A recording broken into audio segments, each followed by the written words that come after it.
We'll just get started with our karakia. Whakataka taho ki te uru, whakataka taho ki taonga, ke mā kini kini, ke mā tara tara ki tai, ana te atu kura, ohu te hei mo. Thanks everyone. Welcome everyone to this Te Taurapa Council Planning and Finance Committee meeting, which we're continuing from last week and yesterday as well, so that we can hear further oral submissions on the Te Maheri Ato Annual Plan 2027. This is our last session. Just let me or the Democracy Advisor, if you intend to leave the meeting, and we'll be having a break at 2:30. So our first submitter of the day, got Matthew Ross representing Wellington Opera. Welcome, Matthew. Welcome to stand at the podium there or take a seat at the head of the table, whatever you prefer. Hard choice, I know.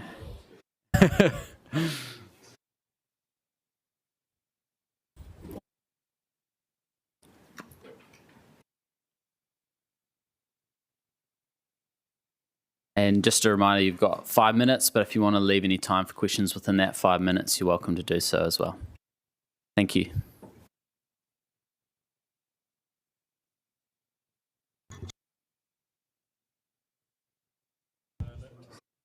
Okay, it's going. All good. I realise time is very tight. While that is just being distributed, maybe I'll just do a quick intro. So I'm Matthew Ross, Assistant Director at Wellington Opera. The company was founded, well, talk about launched because we had a COVID delay, but launched in 2021. Kerry Prendergast is our chair, Dame Kerry. We were founded because there was a need for great opera, not just in Wellington, but for New Zealand, and you'll see when we talk about it, our reach.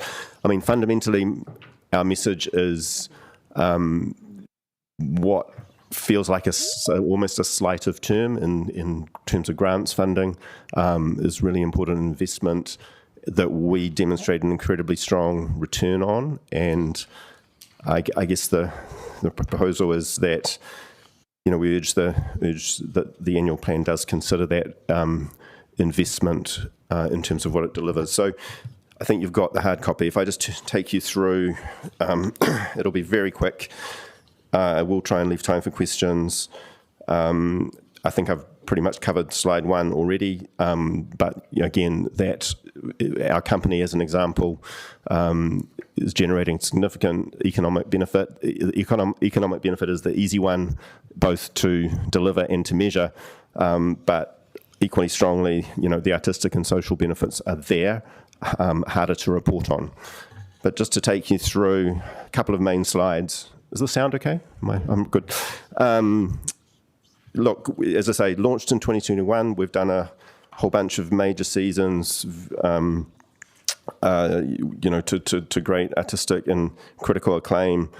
But again, in terms of the sort of basics around the economy of the model, we've had pretty much a static 40K grant per year. 1 year was less. This is in the economics bullet.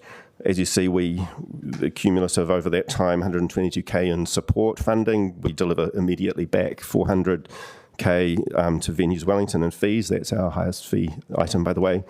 But then, as you see, essentially, effectively seed funding enables us to bring other funding in from around the country and box office, and again, box office from around the country.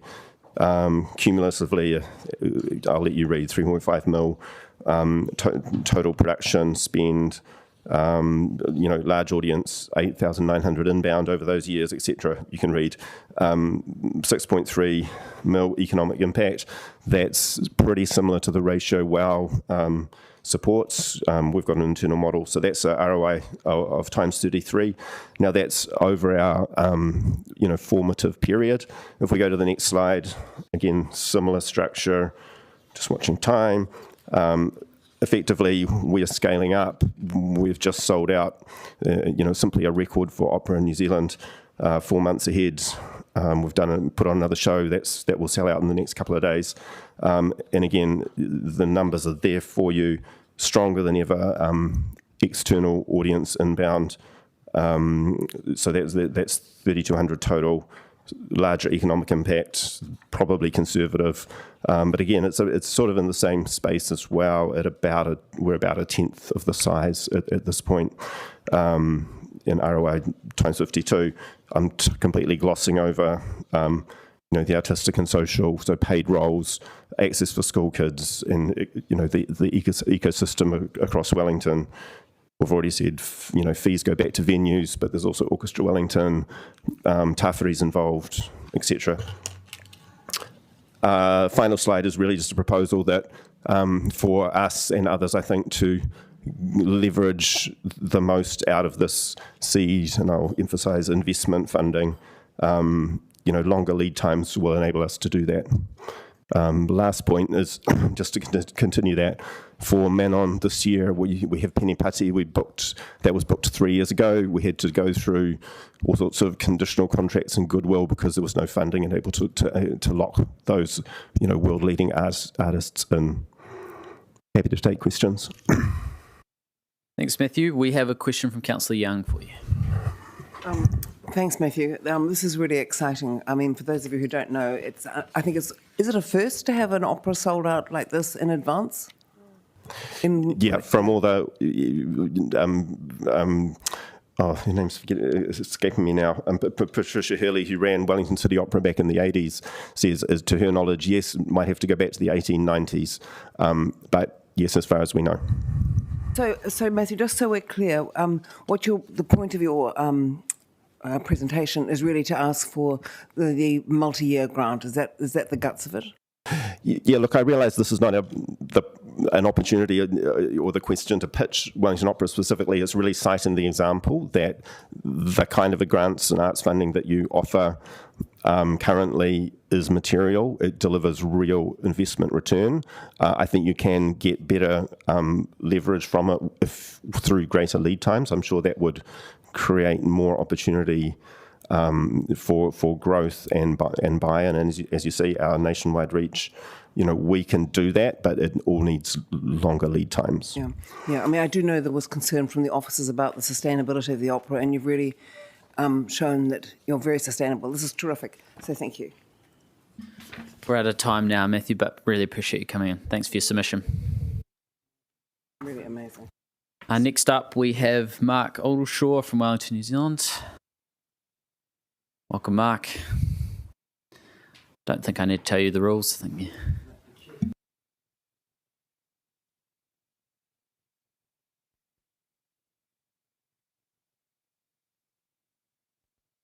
Oh, sorry. That's one rule I forgot. Whilst we absolutely recognise the need for fiscal constraint that we're all observing at the moment, Wellington NZ opposes the proposed reduction in annual grant funding of $500,000 in the coming financial year, along with an additional $70,000 in international tourism attraction. We see this very much as these amounts as investments rather than expenditure.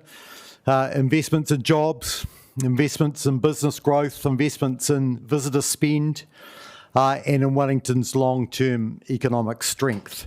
At a time, quite frankly, when Wellington remains under increasing pressure, and we've seen that again today with threats to public sector cuts, and we know the city that's going to impact on most significantly, and also at a time when Auckland and Christchurch are both investing aggressively in their own economic development, in events and in city promotions. We do see this in the best possible light as not about saving money. It's about deciding whether Wellington is prepared to invest in your own future. And again, that's about bringing visitors, that's about supporting jobs and ensuring that Wellington is a great place to live, work, play, invest and study.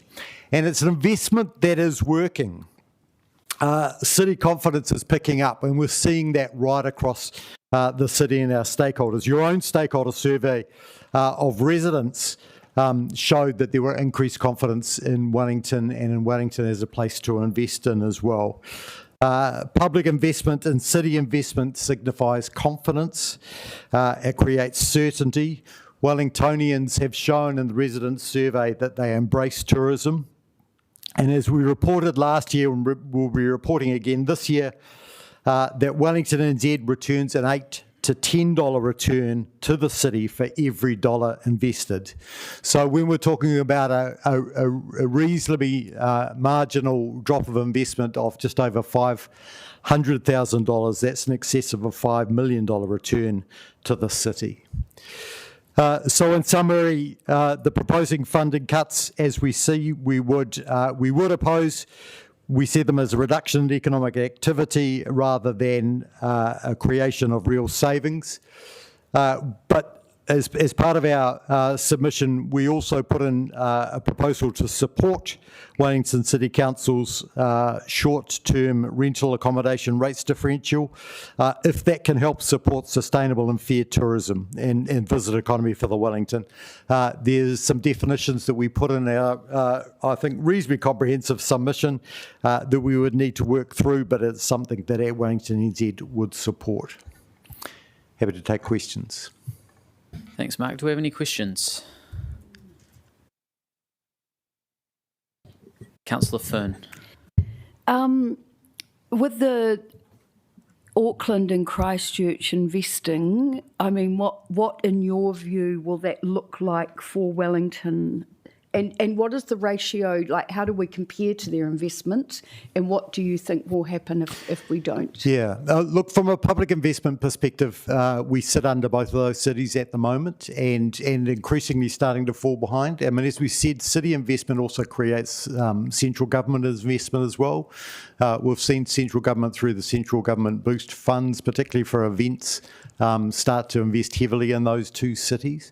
There is increasing risk that Wellington gets left behind in those. Councillor Chung. Thanks very much for coming in, Mark. Would you be able to say, if you didn't get this extra funding, if the subsidy was reduced, what are the things? Have you identified the things that you would need to cut and the effect of those? Yeah, look, essentially a lot of that comes down to our promotional work, promoting Wellington as a great place to visit, to live, to play, to invest.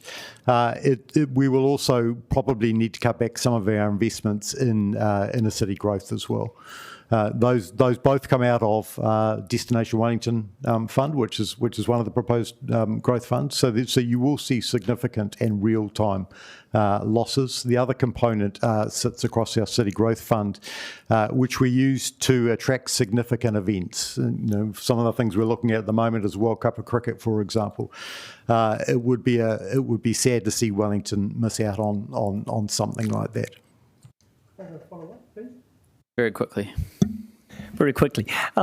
So do you think that with this cut in funding, it would give Christchurch and Auckland a lead over but much bigger advantage in actually getting some of these events that may come to Wellington? Well, I think you're seeing both Christchurch and Wellington proactively invest in their own cities. And I think the optics of Wellington pulling back on that has a significant flow-on effect in terms of that public confidence and that public investment component that I talked about earlier. Great. Thank you very much. Thanks for coming in, Matt. Really appreciate your No submission. problems. All the best.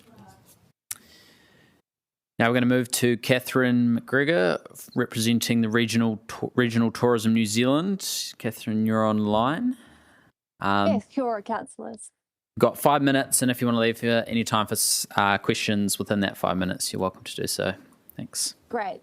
Thank you for having me today. I appreciate the opportunity. It's great to be here. I'm the General Manager for Regional Tourism New Zealand, and we are the peak body for New Zealand's 31 RTOs, of which Wellington, New Zealand is a valued member. RTOs work in partnership with Tourism New Zealand and travel trade partners to attract the international visitors that contribute to economic buoyancy that local conditions can't always control. Tourism New Zealand brings visitors to the front door, but RTOs encourage those visitors to explore a range of destinations across the motu. This year's resident monitoring survey, as Mark just touched on, showed there continues to be very strong agreement that tourism is good for Wellington and that we need to continue to attract more visitors to our city. That's 95% and 82% respectively. Look, I'm here today to encourage you to maintain the current level of funding for Wellington, New Zealand, specifically that earmarked for international tourism attraction and the City Growth Fund. I'm also here to encourage you to consider a national approach to short-term accommodation, particularly a register, so that we can address this challenge nationally as a system, which RTNZ is lobbying for actively. This is going on all across the country, and it'd be great to have a unified approach.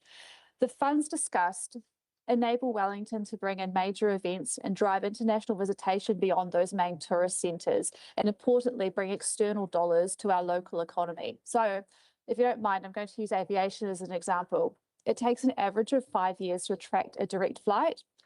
Quoting analysis from 2024, the average value of a direct flight to New Zealand brings in $1.4 million to our economy per flight. That's per landing. And that's split between the top half of the plane and the bottom half of the plane.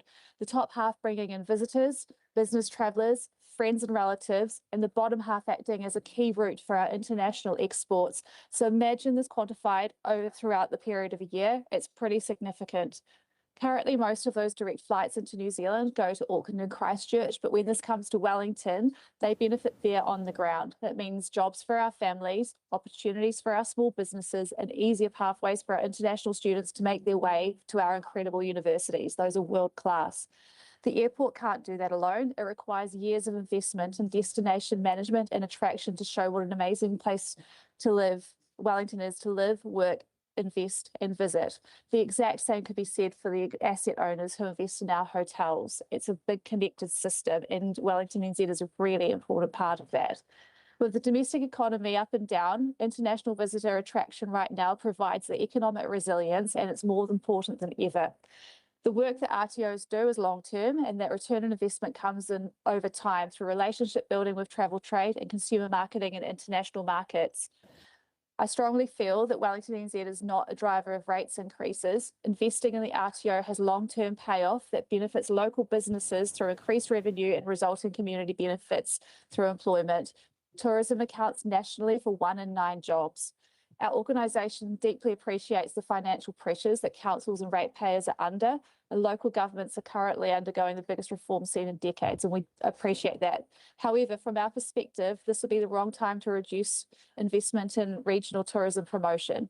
Tourism supports a thriving regional economy, and fundamentally Wellington NZ's international initiatives are a means to stimulate that international visitor spend and domestic. Thank you so much. Thanks, Catherine. Do we have any questions? Councillor Tiefenbacher. You touched on short-term accommodation as there's a plan nationally to do something about it. Can you give us a very, very, very, very quick outline of that in timeframes? No, so we would love to see a national approach to that. So all regional tourism organisations are struggling with this, and councils are. And so we would encourage people to consider this as we go through local government reform, to take a more national approach and working across councils to do this. Any further questions? Doesn't look like we do. Thanks, Catherine, for your submission. Appreciate you tuning in. Thank you.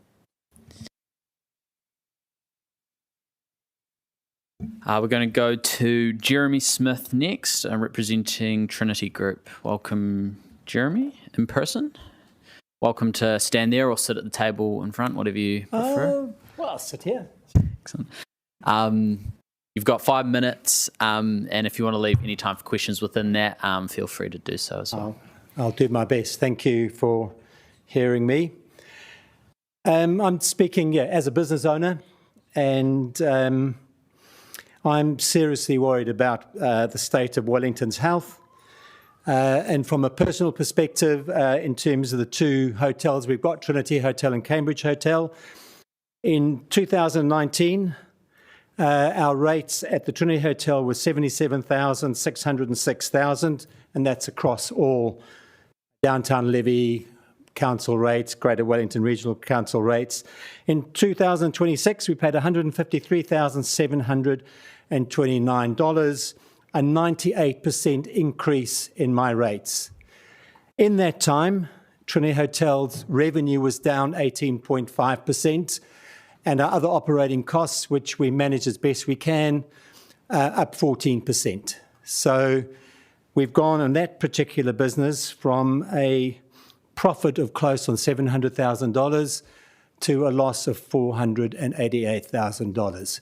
This is not sustainable. And to show that, I'm not just a crappy operator, the Cambridge Hotel in 2019, we paid rates of $52,000. In 2026, $134,000, an increase of 158%. There's not a lot of consistency. And same thing, revenue down 18%, costs up 19% on that particular venue.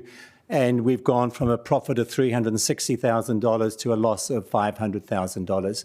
This is not sustainable. I am, as a business owner, I've got to look and say, can I operate better? And if I look at Auckland and Christchurch, if I was in Auckland, my rates would be 43% of what I currently pay in Wellington. And if I was in Christchurch, I'd be paying 38% of the rates that I currently pay in Wellington. And partly differential, 3.7 in Wellington, 2.6 in Auckland, and 2.2 in Christchurch. So we've got a major problem, but I'm not bailing just yet. I think we need to collectively work to invest in the right areas and also recognise that with our current rate base of people paying and the amount we're spending is not sustainable. And the current plan is around the fringes and really tinkering, not necessarily grasping the nettle. Because if we look at our operating expenses against the number of ratepayers, in Wellington we're spending $4,179 per resident in our operating expenses compared to Christchurch of $2,755 and Auckland $3,604. So we're spending more per head than we've got, and we've got a slightly lower base. Wellington's not growing as a city. And then we look at some of the other aspects is that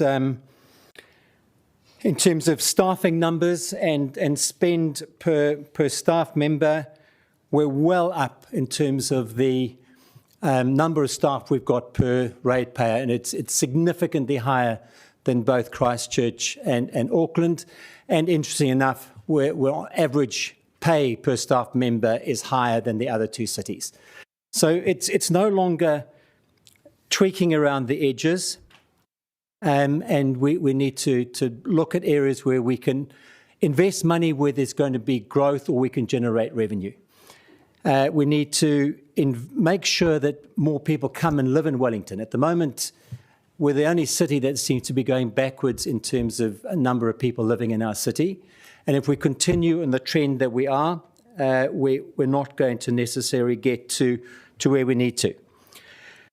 So I'm saying that we need to take a sharp knife. Oh, sorry, the other area that looking at the costs is that Wellington seems to own more property than the other two cities put together. And the amount of money we're spending based on property that we own, again, is 5 times higher than the spend in Christchurch and Auckland. So happy to share, all the numbers. It's all publicly available, so it's there's no secrets here. So we need to take a sharp knife to our operating costs. We need to look at how we reduce our property operational costs. We need to sort of work on a plan and looking at it. I think there's a lot more than the 15 million that was proposed, 17 million, 15 which was a depreciation sleight of hand, and 3 million in operating costs. We should be looking at probably 35 to 40 million in this year, building up to 90 to 100 million savings in future years. As I said, we need to still be investing, and we need to be investing in initiatives and activations that can drive revenue for our city and for the people that work and live in the city. And I'm very focused on hospitality, accommodation, tourism, and events, but without, the likes of our IT providers, the film industry, the gaming sector, the university, my sector doesn't stand a chance of existing. Sorry, Jeremy, to interrupt. We're just coming to the end of your time, but I'll give you a wee bit longer to conclude with some remarks. Thanks. Okay, yeah. So just from a hospitality perspective, we need to look at partnerships. We need to do these co-investments. I run the Vitalise Wellington, where we're doing exactly that. And just a small example, for example, is that we run the New Year's Eve Carnival down in Courtney Place. Council investments around $75,000, total investments around close on $200,000. We bring people in the city. We're paying $40,000 in live musicians and entertainers, and we're increasing revenue down Courtney Place by 30%. Compare that to the fireworks down the waterfront, and I'm not saying there's anything wrong with it, but there's no businesses derive any revenue from that apart from a few food trucks, and the spend is in the region of $300,000 from council coffers. So I'm saying there's smarter ways of doing things. Let's work out what generates revenue for the city, for the businesses, and let's focus on those. Let's look at what we can do to increase the number of nights people stay in Wellington. Now, the league was great, but the old days, you would have had people arriving Friday afternoon. Sorry, Jeremy, we've got last arriving point. Friday afternoon, possibly leaving Sunday afternoon. Now, 85% of the people arrive Saturday morning, left first thing Sunday morning. So we've got one night spend. Let's change the way we look at things so that people go back to saying, we've got to come to Wellington for a weekend. It's so good. Thanks, Jeremy. Appreciate you coming and doing a submission. Thank you. No problem. Next, we're going to go to Trin Lee, who I believe is online. Welcome. We've got 5 minutes. Hi, my name is Trin Lee. I'm living in Wellington. So the reason I'm here today is because I'm a little bit very concerned about the rise in the cost of living, especially the council raise. So I read through the proposal, but I feel it's a little bit too much to normal people. I don't really understand too much about too many things around. I'm just like the normal citizen living in Wellington. So I just give you something that I feel from my side at the resident in the Wellington City Council.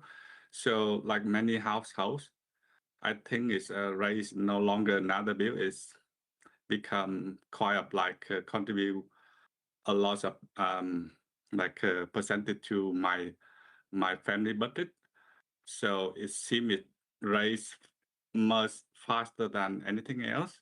So from like the last 5 years, 6 years, I found it's near double, more than double my raise. So I wondering it's become a little bit challenge for everyone else, not only my side.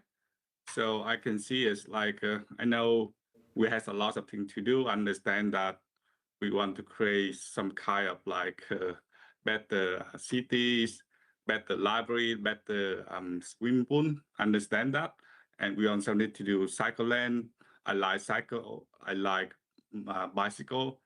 Problem here is I think is we need to focus a little bit more on the thing that we need to do, because otherwise it's too hard to afford to live here.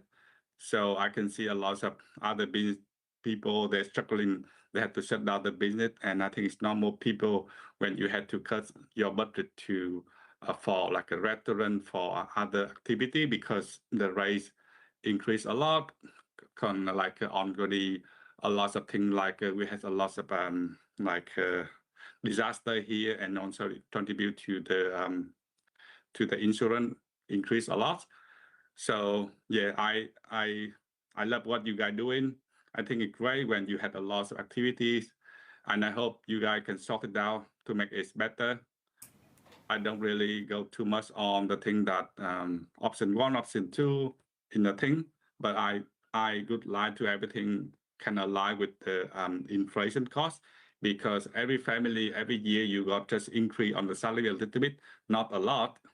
And how come other thing is grow faster than your salary? So that is what I want to say. Thank you. Thank you so much. Do we have any questions? So my question is, Oh. like, understand that a Sorry, lot. Jun. Well, we've got. I was just asking if any of the councillors had any questions for you on your submission, and we do have one from Councillor Chung. If you'd like to answer that. Thanks very much, Jun. Much appreciated. You mentioned about some savings on the cycleways and other items here, but do you think that there are things that we're actually doing in Wellington that can be cut back or can be deferred for a little bit later until we get some more money? Yeah, I look into that and I found a little bit.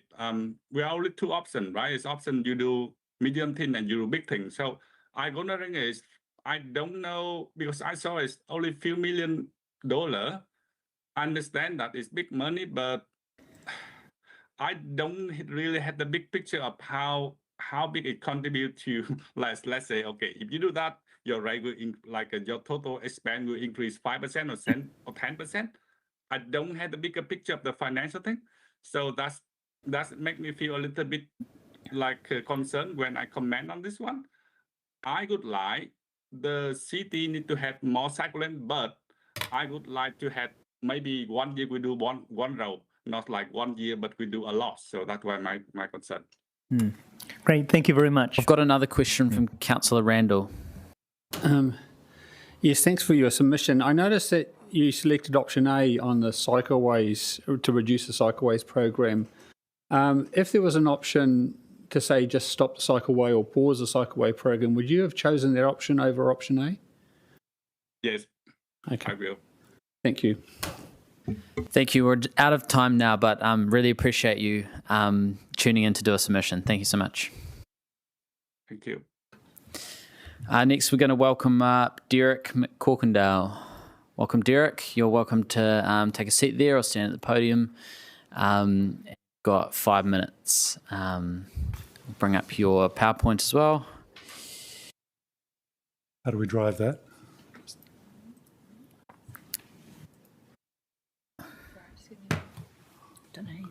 Oh, yeah. Whenever you're ready to go. I think I'll just...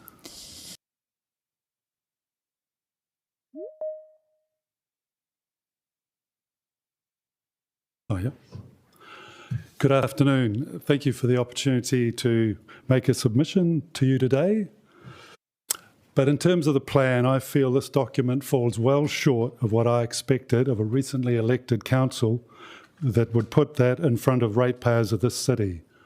The plan avoids the tough and significant decisions, continues a culture of big city spending, presents unsupported proposals, and calls into question the governance and financial stewardship of this organisation. I am very disappointed and feel let down by a mayor who acknowledges, and I quote from his welcome, "The rates affordability is a major issue for the community." I can find no evidence in this plan to support that statement. It is a very lightweight plan and I think an indictment on the intelligence of the ratepayers of Wellington. The tough and significant decisions. Firstly, rates, an increase of 7.4%.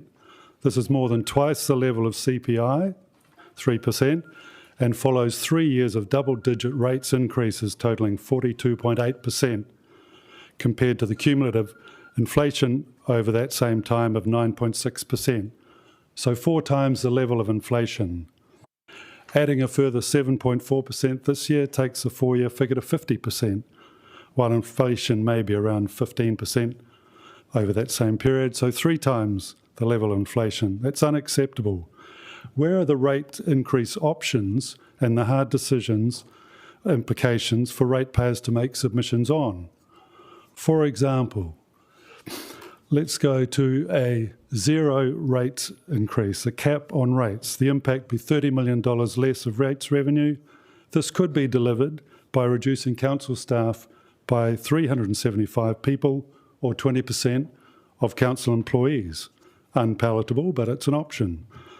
The CPI increase, say 3%, impact would be $15 million less in rates revenue, could be delivered by council reducing staff by 197 or around 10%. Or a 5% rates increase, impact 7% less revenue, could be delivered by reducing council staff by 87 or 4.5%. Why aren't these scenarios being put in front of ratepayers? Was this modelling done by the officers and presented to council? If not, why not? Does the council set out its expectations to the CEO, or do you leave it to the officers to choose what the plan addresses? If this modelling has been done, why not put it out for consultation so there can be a mature debate by ratepayers? Does the council feel the ratepayers can't handle these tough decisions? Who decides the key proposals for inclusion in the plan? Where is the leadership of financial stewardship? With all due respect, cremation fees are hardly a substantive issue for the financial management of this council. Second critical, tough decision, Te Aki Wai. Where is the discussion of the financial impact of this huge transaction in the plan? It's all 30% of the council's total assets. It will be the single largest transaction this council will ever do in its history. Other than a mention of shifting water rates to a separate invoice and microscopic footnotes in the prospective financial statements, there is no reference. Surely the 26-27 plan, a balance sheet and operational results will be massively impacted by the establishment of Te Aki Wai. Yet there is no acknowledgement of this in the key proposals. There's so many questions for the ratepayers of the city.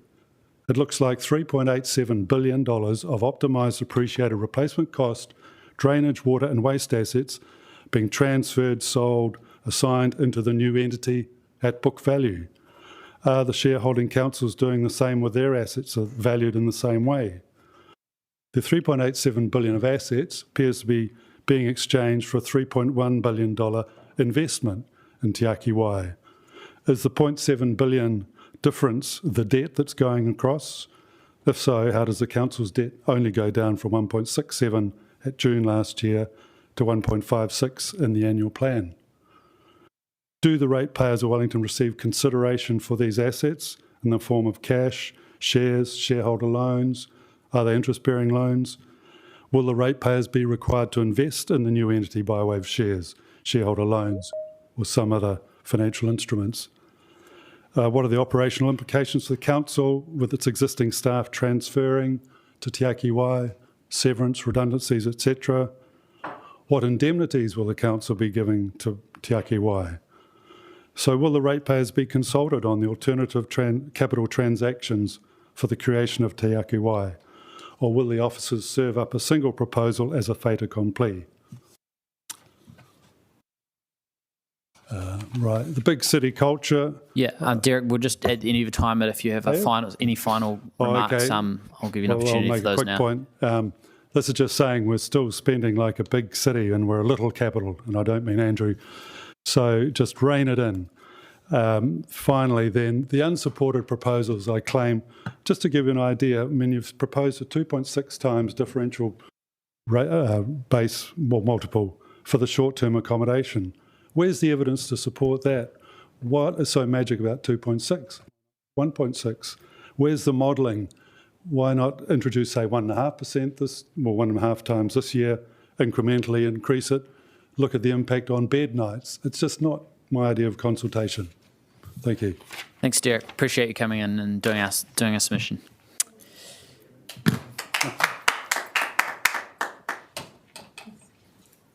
Next, we're going to go to Shane Priddle, who is representing the Royal Port Nicholson Yacht Club, and he's online. Welcome. So you've got 5 minutes, and if you want to leave any time for questions, do so within that 5 minutes, and just whenever you're ready.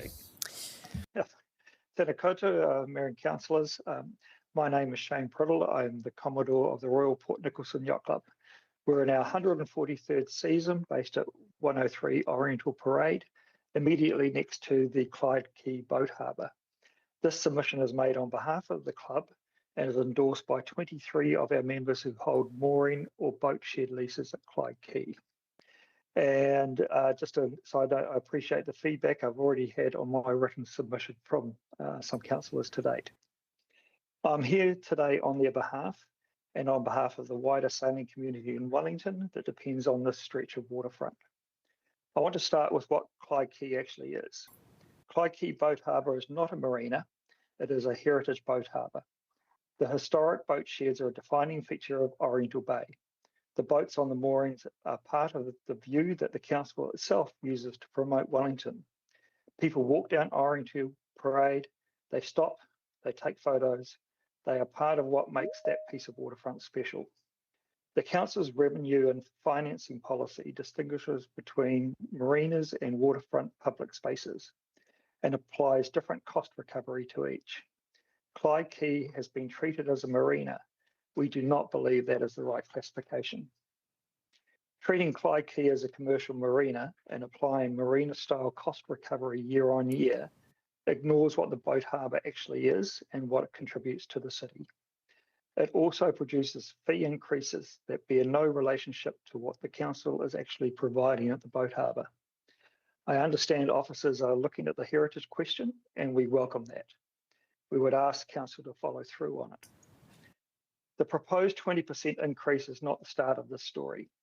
Over the past 3 years, mooring fees at Clyde Quay are already up by more than 35%. Boat shed fees are up by more than 55%.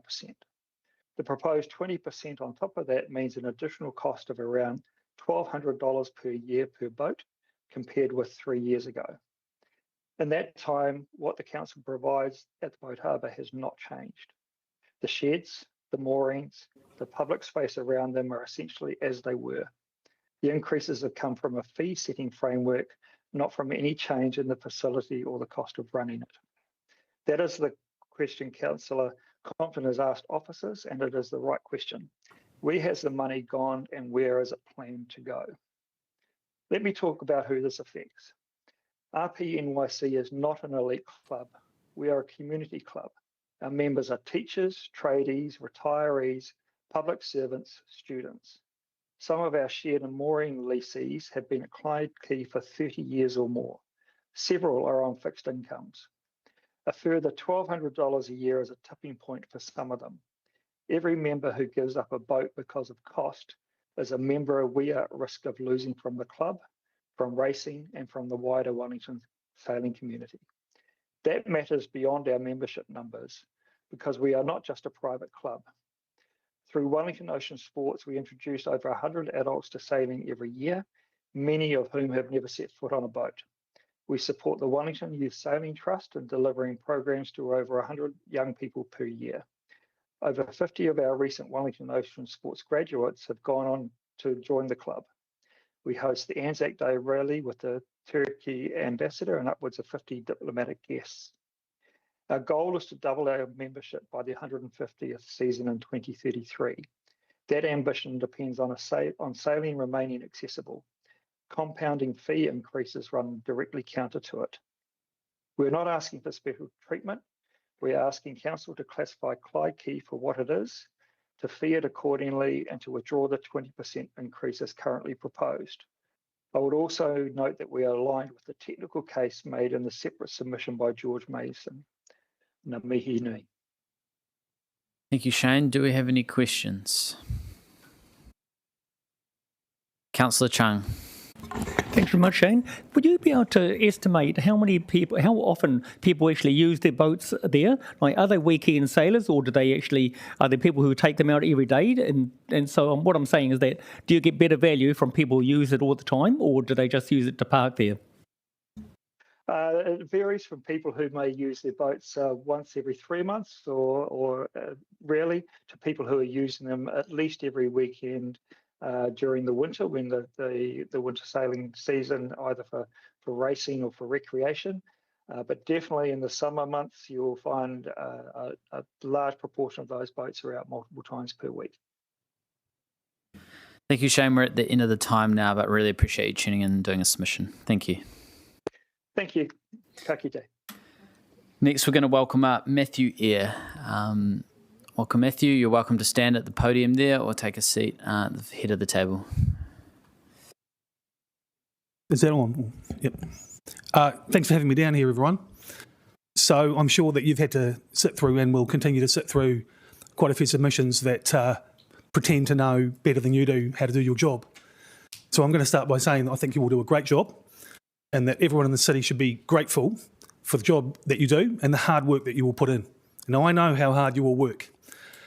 I'm not here today to talk about any specifics of procedure or funding or anything like that. The only thing I've come here today with is my grief and my broken heart. That may seem confusing at this point. Let me explain.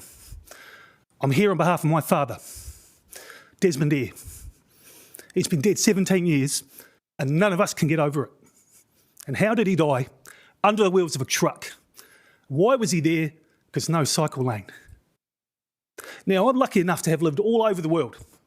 I was born here, Wellington born and bred, but living all over the place, in places a hell of a lot poorer than New Zealand and a hell of a lot poorer than Wellington, and yet they all seem to be able to afford comprehensive networks of segregated cycle lanes. And why is that? Because in other countries and in other cities, people understand the value of human life. Especially when it comes to children, who, let us not forget, we force them to ride out on the road with all the cars and buses and trucks, but don't worry, they've got stack hat on.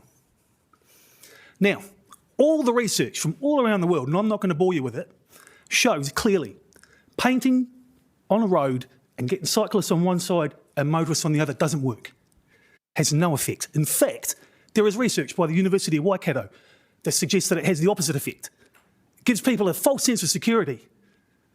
What you need to do is get the cyclists off the road. And that's not just for the cyclists, it's for the motorists as well. Because I'll tell you now, if you'd had to look into the eyes of the man who was driving the truck that ran your dad over, and it wasn't his fault, my poor dad was doored into the path of the truck. And we're talking 10 grandkids, 5 great-grandkids, 3 kids, girlfriend, ex-wife, girlfriend's family, 8 brothers and sisters, all their kids. Everyone misses that man every day of our lives. Every day we wake up. Where is he? He's not in our lives anymore. 17 years later, look at me. A tough guy with a broken heart. This is a question of ethics. It comes down to ethics. You may not like cyclists. You may not like cycle lanes. You may not want to fund them. How many more people are going to have to go through the personal hell that I've been living with for 17 years because of some procedural niceties? I'm sick of having to argue this with people. I'm sick of having to tell people, I don't think you're arguing this from the right point of view. I know more about this than you do. I understand these issues on a deeper and more profound level than you will ever know, because I had to bury my father that day. It's in fact right this hour, it's exactly 26 years and 6 months since I last saw him. I never get to say goodbye. All I can tell you is this. My experience of riding a cycle around the city is it's not safe. I've ridden all over Europe. I used to ride my bike to work every day on a segregated cycle lane. This city is not safe for cyclists, and it's your responsibility. And what it comes down to, purely, at the end of the day, it's ethics. Thank you. Thank you, Matthew. Do we have any questions? No questions, but really appreciate you coming. Thank you for sharing your story.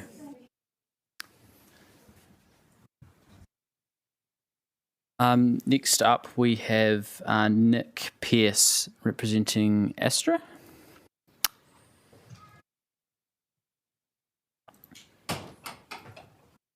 Kia ora koutou, and thank you for the opportunity to speak today. My name is Nick, and I'm speaking on behalf of the Australian and New Zealand Short-Term Rental Association, or ASTRA. ASTRA represents the residential short-term rental sector across Australia and New Zealand, including local hosts, property managers, residential property owners, and service providers that support the industry. Our main message today is simple. Short-term rental accommodation is not one thing, but it should not be treated as though it is. In Wellington, short-term rental accommodation includes very different types of hosting and very different reasons for sharing a home. It might be a public servant or a consultant temporarily living in Auckland for a secondment and who wants to share their home in Wellington while they're away. It may be parents who are away visiting a child in Australia and want to rent out their house for a few months as a form of extra income. It may also be someone travelling to support an elderly parent, a health worker and doing temporary placement work, or a family just trying to make some money during school holidays and events, all to help with the cost of living. The common thread is that most homes remain part of an ordinary residential life, and people are making use of spare space. It should not be assumed that a property has been removed from the long-term rental market. It is someone's primary or secondary home being used flexibly for a period of time because life, work, family and cost pressures require flexibility. It's also worth noting that Astra does have data that shows that around 40% of stays are non-leisure. These include business travellers, those travelling for medical treatment, healthcare, and essential workers, construction workers, and sometimes women and children escaping from domestic violence who need a temporary home. Short-term rental accommodation also supports the local economy, activity beyond hosting, including cleaning, tradespeople, maintenance providers, linden services, cafes and restaurants and other local businesses that all benefit from the visitor economy. Astra believes that the better approach to manage short-term rentals is a national registry or a national levy supported by registration scheme, clear enforceable standards and appropriate data sharing. This would give councils across New Zealand better visibility of the sector and better compliance tools without relying on blunt property-based rate changes, and already stretched councils should be resourced appropriately to do so. A national visitor levy is a coherent, transparent and easily administered mechanism through which the visitor sector can contribute to the infrastructure and services it uses. We know that councils have faced difficulties administering and enforcing rate differentials, and more importantly, they have difficulty understanding the short-term rental market in their area. This is why we support a registration scheme with data sharing, so governments can make evidence-based policy changes. These registration schemes have been worked well elsewhere, including in Australia. Should Wellington Council choose to proceed with a differential rate of 2.6% targeting short-term rentals, we would recommend that the cap on nights is lifted to 120 nights as a threshold, which is a clearer and fairer way to distinguish residential hosting from more regular accommodation activity. The proposed 60 nights would capture a Wellington family that makes its home available across the summer break, Easter or school holidays, and it is targeting the wrong people. And that's my submission. Thank you for your time. Any questions with 1 minute to go? Thank you, Nick. Any questions? I'll give you one. You mentioned your support for the National Register. Given that that's not something that's in place at the moment, have you been doing any lobbying or sort of had any conversations around the potential chances of implementing something like that in New Zealand? Yeah, I mean, the pathway to that solution is becoming clearer, and actually it's part of the commitment to the Auckland City deal that was announced a few weeks ago. So there's a plan for central government to talk about an accommodation levy in general in 2027, after the election.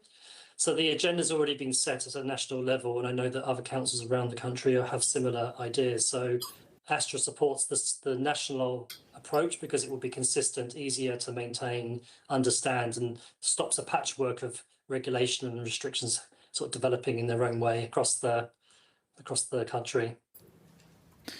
Awesome. Thanks for your time, Nick. Really appreciate you tuning in and doing this mission. Cool. Thank you.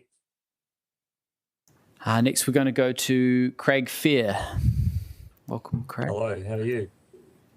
Good. Oh, you're online. Excellent. So you've got 5 minutes, and if you want to leave any time for questions, do so within that 5 minutes. And just, start whenever you like. Okay, thank you. At a previous long-term planning meeting, our oral submission, I said that if council didn't sort out the water issues, we would be drowning in stormwater and sewage, and there would be no water to drink. The recent past storm and uncontrolled sewage overflow has borne out what I said would happen, and until Wellington City Council take water back on board and dump the Te Aki Wai, this will only get worse. I don't like the way there's been a lot of underhandedness used by the council workers. Costs need to be cut by cutting staff members. Get rid of those trying to drive their own agenda and not that of guiding the city so that ratepayers can afford to live here and bring back a vibrant and buoyant city. Now and in future years, there will be increasing numbers of people unable to pay their rates and water charges.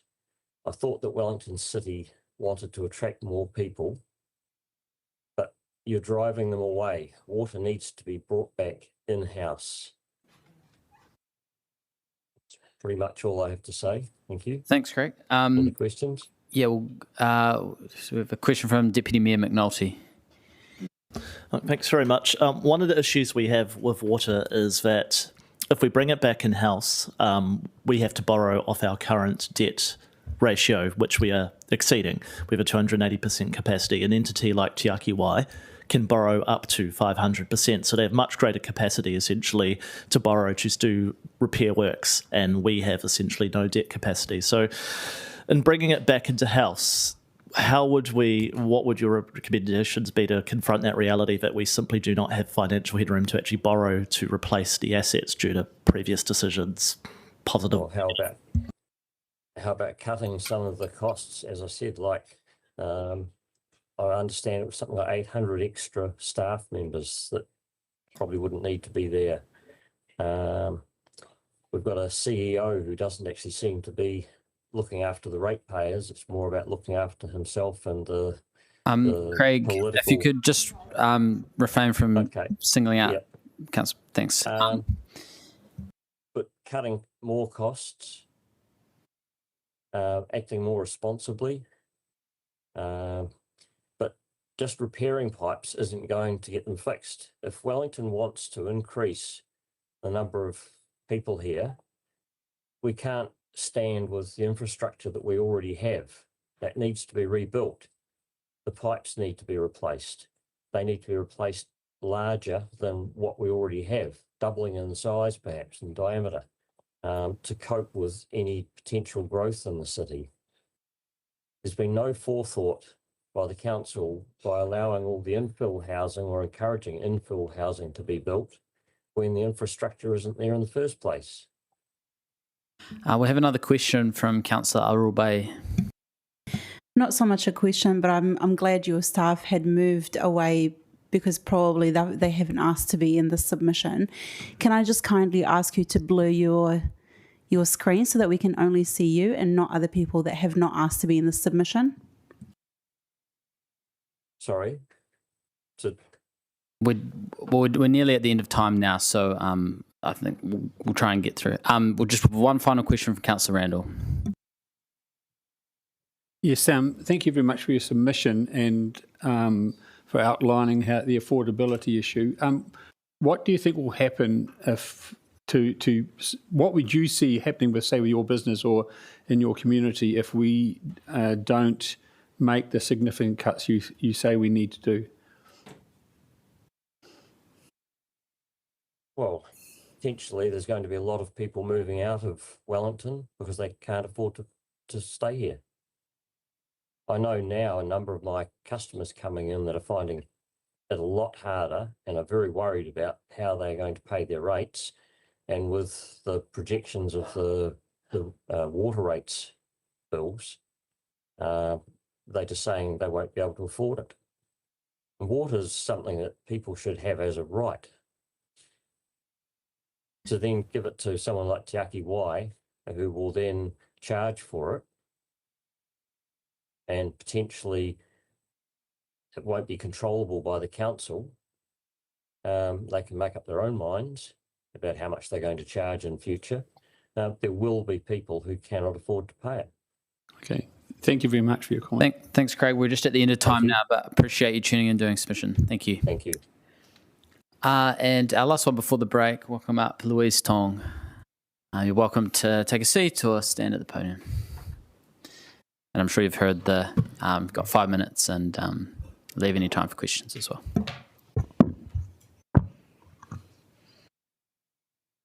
I've got a presentation. Is that going up?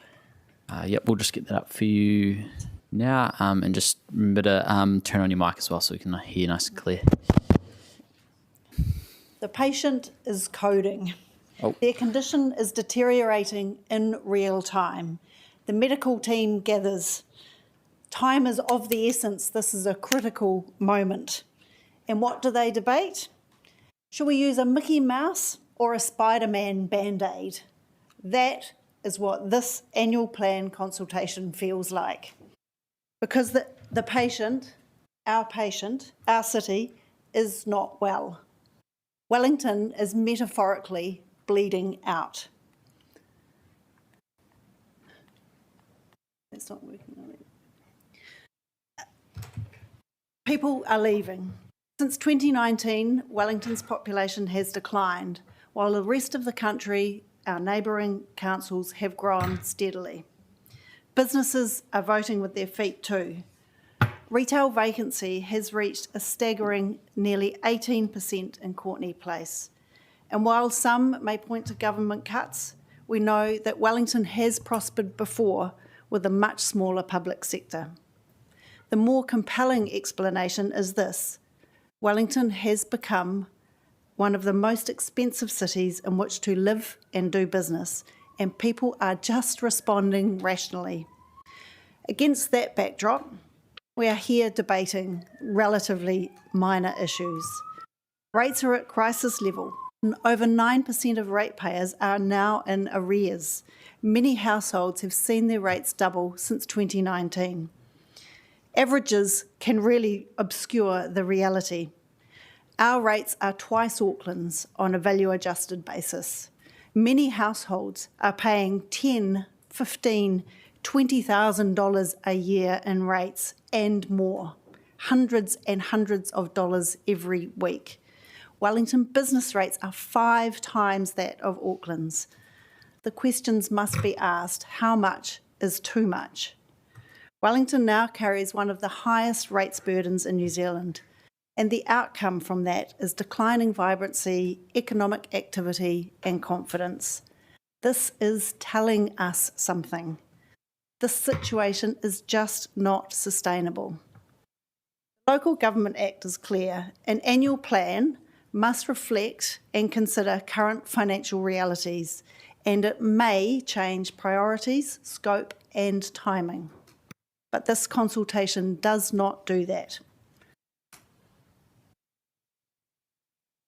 It actively ignores material financial events, the town hall cost overruns, the sludge plant blowout, and who knows how much for Moa Point. And it is silent on how we should meaningfully respond, reducing overheads, addressing staff costs, and pausing capital projects. Those are difficult conversations, but they are essential ones. The Council's 2026 resident survey shows a collapse in public confidence. Just 26% of your residents think that this city is lively and attractive, down from 86% a few years ago. And only 26% believe council decisions are being made in the best interests of the city. Questions should naturally follow. In the face of this, what can we realistically afford? How are we responding to the Deloitte report? Why are we still contemplating programs like the Golden Mile, organics, nigh on $1 billion for social housing and further cycleway expansion, when your balance sheet and ratepayers are already stretched to the limit? Why are these issues not the focus of the annual plan? Public commentary increasingly points to a system that has lost discipline, where projects continue because the organisation is structured to make work, rather than to step back and reassess affordability, value and necessity. Ultimately, this sheets home to governance. Decisions are up to you as elected members. Accountability sits here. The mandate now must be refocused on fundamentals, financial discipline and clear prioritisation. Above all, you must recognise the limits of what your ratepayers can afford. It is not about reducing ambition for our city, it is about restoring balance. I put this to you not because these choices are easy, but because the current trajectory is unsustainable and untenable. Look, Wellington is an extraordinary city with culture, talent and natural beauty that should make it one of the most desirable places in the world to live and work. But that future is not guaranteed. It must be built carefully and deliberately. If the patient is in heart failure, We do not debate band-aids. We stabilise, we stop the bleeding, we take the hard decisions needed to save them. And we do so because we believe recovery is possible and necessary and worthwhile. Thank you.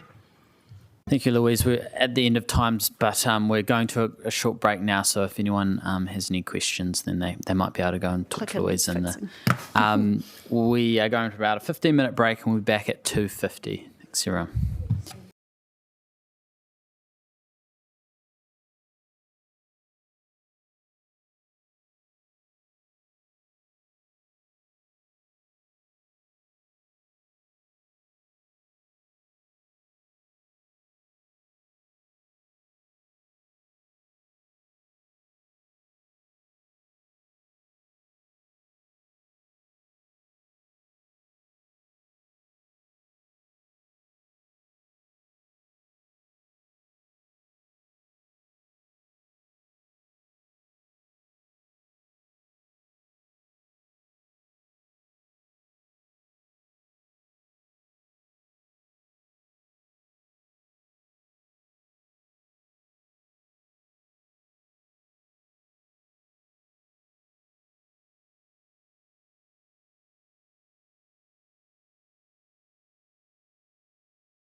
welcome up our first submitter of the session, Alistair Beasley. Welcome, Alistair. You're welcome to stand at the podium or take a seat at the end of the table there. Where do you want me? There? Either one, whatever you prefer. Down. Yeah, come sit with us. So you've got 5 minutes, and if you want to leave any time for questions, just leave it within that 5 minutes as well. Thanks. Thanks very much. Thank you all for giving me time to come and talk to you. So I kept my submission very brief, and it covers what you might call the policy reasons why I think we should continue with the program of cycleways and not truncate it now. In short, I think they promote cycling as a way of getting around Wellington and the safety with which you can do it, and will help it continue to increase. And I think that's valuable from the point of view of public health and from the point of view of environmental health, climate. I also think that having more bikes in the city is good for the city's economy. Greater cycle use reduces congestion, makes shopping easier. But rather than going over that series of arguments with which I'm sure you're all familiar, I thought I might just look at it through my experience as an old man who drives a car and will continue to do so, and has done for 65 years, but who finds that riding a bike in Wellington has transformed his experience of the city. So today, I went and had a meeting at La Cloche with a member of the Fulbright board, which I chair. I went on to the marina and to Barton Marine. I shopped at Moore Wilson's and had some lunch and then went home. I've come back here via Te Matapihi, and then I shall do a little more shopping and go home again. So it seems to me that while not all of this is on bike paths provided critical links and stretches along which you can move. They increase the celerity and the safety of riding a bike in Wellington. They save time, you don't have to look for parks, and money, you don't have to buy petrol. And they don't consume, they don't consume fuel. They increase your experience of the city. They connect the city up. They give you agency and pleasure, and they're good for shopkeepers and cafes because it just becomes so easy. So what I want to say to you is don't pull back. This promotes a transformative experience which accommodates new technology. Electric bikes make it easier for more people to bike. And they're good in hard times. They're efficient and they're frugal. One thing you might keep in your mind is the necessity for having parking loops. They're very cheap and very easy to provide. You can see a good example of them outside Te Matapihi. So that's where I'm going to stop. Thank you for listening, and I hope you'll continue with the bike plan as it was decided on and not curtail it. Thank you, Alistair. Do we have any questions? Councillor Randall. Thank you. We've heard from a number of different submitters, some of which say that the city's become unaffordable and that 9% of our ratepayers are already behind on their rates arrears. Do you think that we should fund the continuation of this program from increasing rates, or should we cut services somewhere else, and if so, where? That's your decision to make. I'm not the council. That would require me to have the full kind of view across all the issues that you have. I just want to say this seems to me to be a growing point in the city, and it would be a great pity to reduce it. Thank you. Thank you. Could we go to Councillor Foon? Kia ora, Alistair. Thank you for your submission. Can you tell me, did you, having the cycle lanes helped you take up cycling, or have you always been a bike rider, or are you bike riding more because of them? I bike ride in Wellington because of them. I've always, I rode a bike to school when I was a kid. But it makes it possible to ride around Wellington in ways which it absolutely wouldn't be otherwise. I go to the hospital from time to time, alas. Really hard to get out there without the bike lanes. Thank you, Alistair. We're just out of time now, but thank you so much for coming in and thanks very much for speaking listening to me. Next, I'll welcome up Judy Roloff. Welcome, Judy.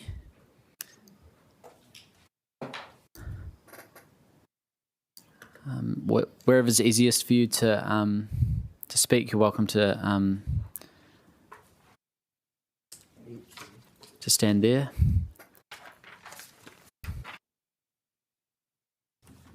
Sorry, I've been trying to cull some of it because it's too long. So, anyhow, thanks for the opportunity to submit on the annual plan. I've been a Wellington resident and ratepayer for over 45 years. I care deeply about the future affordability and vitality of our city, so much so that 2.5 years ago I formed the Wellington Rates Revolt Group, now Wellington Rates Revolt and Support Group, fast becoming a Wellington Regional Ratepayers Support Group. The name changed because of members' increasing need for support through sharing stories, listening to each other, providing emotional, not financial support. It helps them to share experiences, know that they're not the only ones struggling. I say this to put a human face to the stress and misery of many Wellington ratepayers, be they residential or business. Wellington is without doubt in trouble. When I formed the group, it was to be for only about 18 months, till ratepayers voted in new councillors and spending became more prudent. I was wrong on both counts. Seems most voters went for name recognition or party voted, and only 2 first-time independent councillors were voted in, though prudent spending still continues, so members still consider Wellington needs this group of 1,200 increasing daily as a watchdog. The annual plan does not grapple with the scale of the city's financial challenges, nor with the increasing financial stresses of households and businesses. Rather, it makes minimal mention of areas for material savings. Instead of making small token increases, mainly community fees such as cremation, library, swimming pool, etc., all of which increase the outlay of the average ratepayer to obtain what I can only call chump change in comparison to the massive outgoing proposed. Without material change in direction, Wellington risks becoming increasingly unaffordable, uncompetitive, and unattractive to live in, invest in, and visit. The consultation document is alarmingly narrow in scope. Council has chosen to consult on a limited set of selected issues, while excluding from discussion many of the most material drivers of rate, debt and long-term affordability. Meaningful consultation requires giving ratepayers the opportunity to comment on the full set of levers that drive affordability, not just marginal adjustments around the edges. It also requires councillors to listen and engage meaningfully in that submission.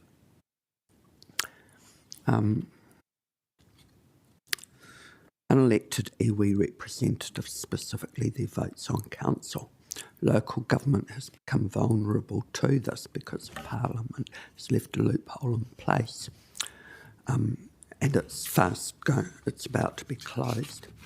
I was told by councillors when this new council was formed, be patient, Andrew will sort it. However, that was more than 6 months ago. We've been patient long enough. Now critical decisions affecting every single ratepayer and other residents must be made. These decisions must be made solely on the votes of elected councillors, those accountable to the communities that elect. As a council and a community, let's be proactive. Follow the wishes of the ratepayers and the community in this matter, and act now rather than wait for the legislation to close the loophole. Te Aki wai, in the indecent haste with which this is being implemented, without any meaningful consultation, a year ahead of the time given in legislation to do so, no later than 30 June 2027. So why the indecent haste handover to Te Āki Wai on 30 June 2026? Te Āki Wai information states plans for the charging system will be developed by them over the coming year, and there will be a consultation before decisions are made. So why not let that happen before the handover? Short-term accommodation providers, I strongly oppose the proposed changes. So that key proposal 2, cycleways, is a ratepayer who has seen the system manipulated and abused by climate zealots and cyclists who have pushed for more and more protected cycleways with total disregard for other road users. Cost to ratepayers, actual evidence, or real planning and forethought. I'm vehemently opposed to any further spend on cycleways. It's now time to hit pause for a chance to reflect. This annual plan is that time. I strongly, blimey, I'm just about done, aren't I? Rates affordability is now a critical issue for Wellington. Sorry, just 1 minute. We've just reached the end of the time, but I'll give you another 30 seconds just to finish up. Okay, thank you. Wellington is at a crossroads, and the decisions made by the Mayor and councillors on this annual plan will, I fear, determine its fate, and that of the many ratepayers whose very homes are at risk. There are real and unavoidable challenges which make it even more critical that Council exercises discipline elsewhere. The current approach, layering new spending on top of an already overstretched balance sheet, is simply not sustainable. Council must prioritise ruthlessly, deferring all non-essential projects and focus on the basics. Thank you very much. Thank you, Judy. Appreciate you coming in. Thanks for your submission. Next, we're going to welcome up T. Lemus. Welcome, T. You've got your 5 minutes and leave any time for questions within that. Tēnā koutou katoa, nā mi ki ngā mema o tēnei konihira. Ko T. Lemus tōku ingoa. My name is Dr. T. Lemus, and I am a ratepayer here in Wellington Central. I live in Calburn in a lovely apartment. And I have not submitted before to council hearings, but this time I felt so strongly that I felt that I needed to do so. And that's because of the differential rates being proposed around Airbnb. Now, I had the unfortunate experience of living next to an Airbnb last year, and I can tell you I was kept up at all hours of the night with parties on a regular basis. There was rubbish strewn outside my apartment complex regularly. So just to paint a picture, I was in a series of townhouses, and one of those townhouses was Airbnb rented, right? Next door to me, constant disruption, constant mess.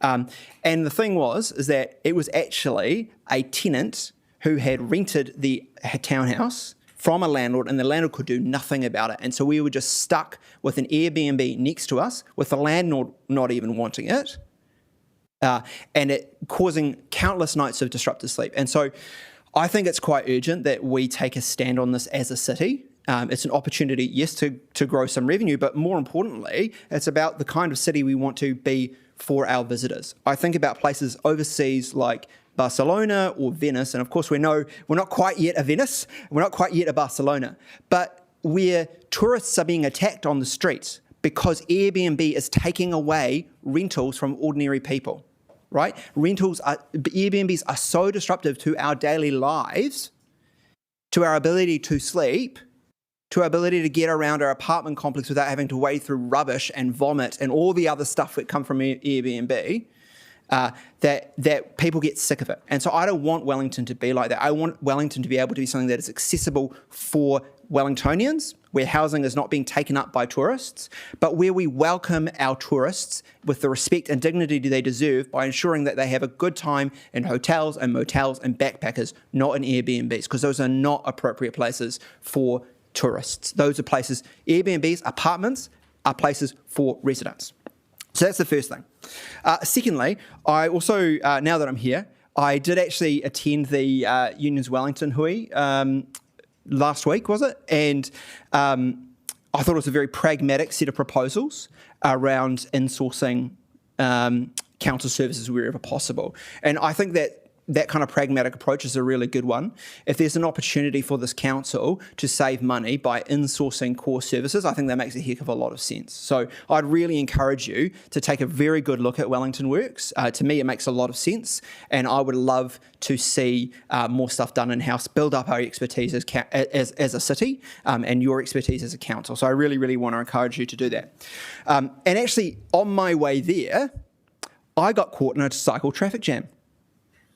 There were so many people cycling from Wellington Central through to Newtown that there were 20 of us at each traffic light.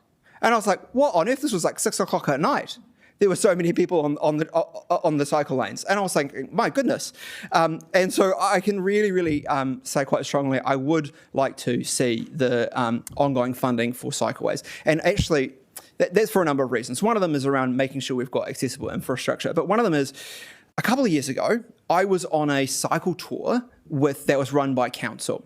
And it was a wonderful experience. Actually, Councillor Chung, you were there with me, and it was really nice to meet you there. But I will vividly remember cycling up this one part where there was no protected cycleway, and Councillor Chung nearly got hit by a car. And I remember saying that to you at the time, Ray, that I was really concerned about your safety. And to be honest, I think that's what this is really about. It's about safety. Cycling infrastructure is about safety, making sure that our kids can get to and from school, making sure that people of all ages, if they're wanting to use the cycleways for any given reason, are able to do so safely. Because I want to protect our residents like Councillor Chung, making sure that they can use this infrastructure well. So really, I just wanted to reiterate that Airbnb, whatever we can do to regulate its use to make sure that it is not disruptive to residents. If it's possible to get additional revenue from them, that's awesome. I really, really want you to take a strong, good look at Wellington Works, and wherever possible, any additional revenue saved from insourcing, any additional revenue coming from Airbnb, please do prioritise cycleways. It's about the future of our city. Kia ora. Thank you. Thanks, T.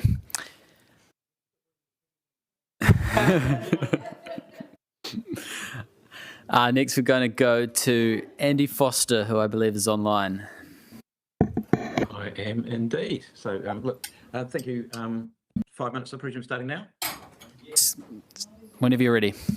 Okay, cool. Look, thanks. But first of all, thanks for the opportunity to make a submission. I'm going to focus basically pretty much entirely, and I am speaking as an individual, not in my role as my day job role, although I might refer to some of that, but entirely about rates. And first of all, I'll just say thank you and well done in the budget, because I actually see for pretty much first time I've seen it in a long time, cutting back on some internal costs, and it is directly internal costs. So I think that's a good thing.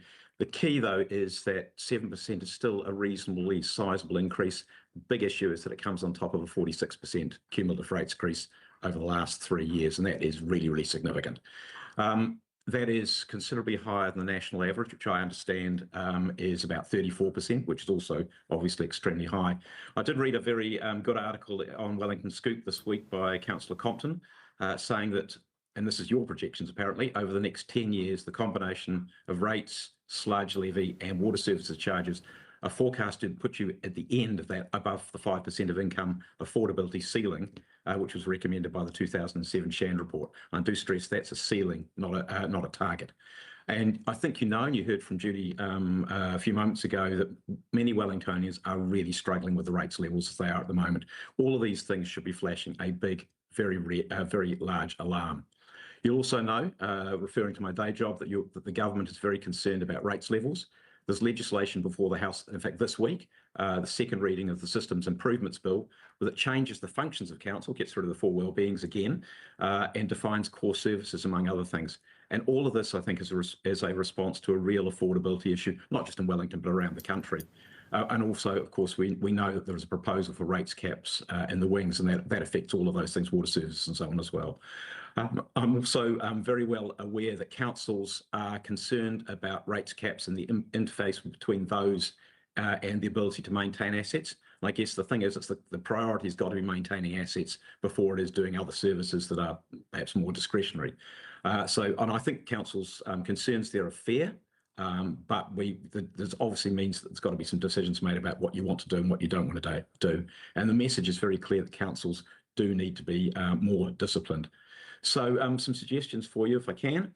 The first one of them is to reduce internal costs materially. You do have a report from Deloitte, which I have had a quick look through, which should encourage you to do that.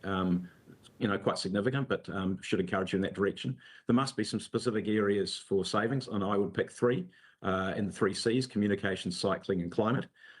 When you're dealing with cycleways, and there's been a huge investment made in cycleways in the last few years. One of the other things that's gone with that is a significant loss in parking revenue, which of course you lose that parking revenue, go straight effectively on the rates line as well. So all of those are areas for possible savings. Then to stop as many of the discretionary projects as you can that you don't really need to do. For me, top of that list will be the Golden Mile, if that's still on the table at all, and organic waste. I'm sure there's much more efficient ways you can do that, and I have seen some examples of those as I get around the country. TKinga, I understand the council's still involved in that. It made some sense in a fast rising market, but not when property values have fallen so much. Rents are generally falling, and certainly they're falling in real terms. And what it does is it exposes the council and therefore the ratepayers to much higher risk of vacancy rates and lower rental rates. During my time as mayor, we actually bailed out of some pending projects. I think we offloaded them to Taurapa because we could see that they were going to cause significant losses to ratepayers. The other thing is I think that needs to have a good look at the social housing portfolio, because the investment looks incredibly expensive, and see how you can get that cost down. A couple of things which might help you. One is that there is the earthquake-prone building legislation, which is currently going through the House as well.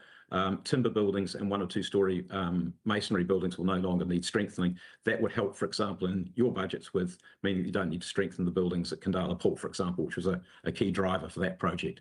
I'd also encourage quite a lot of work's been done about separating our proposed traffic management costs from projects. Now, you might think that's not material, but I've had council chief executives, not in Wellington, but council chief executives say to me that 40% of the cost of working on the roads is traffic management. If you separated those out, it starts becoming very crystal clear, and you might think about how you deliver those projects.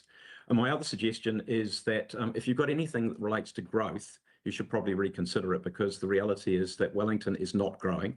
Has not grown. It and the Chathams were the only 2 TAs to have nil growth in the last intercensal period. And unless something's changed dramatically, I think you should be really rethinking that. And certainly there is nothing, I haven't seen anything in either of the last 2 annual plans to suggest Wellington has sort of officially cottoned on to the fact that we are nowhere near the 80,000, up to 80,000 new residents, which was mentioned in the 2024 LTP.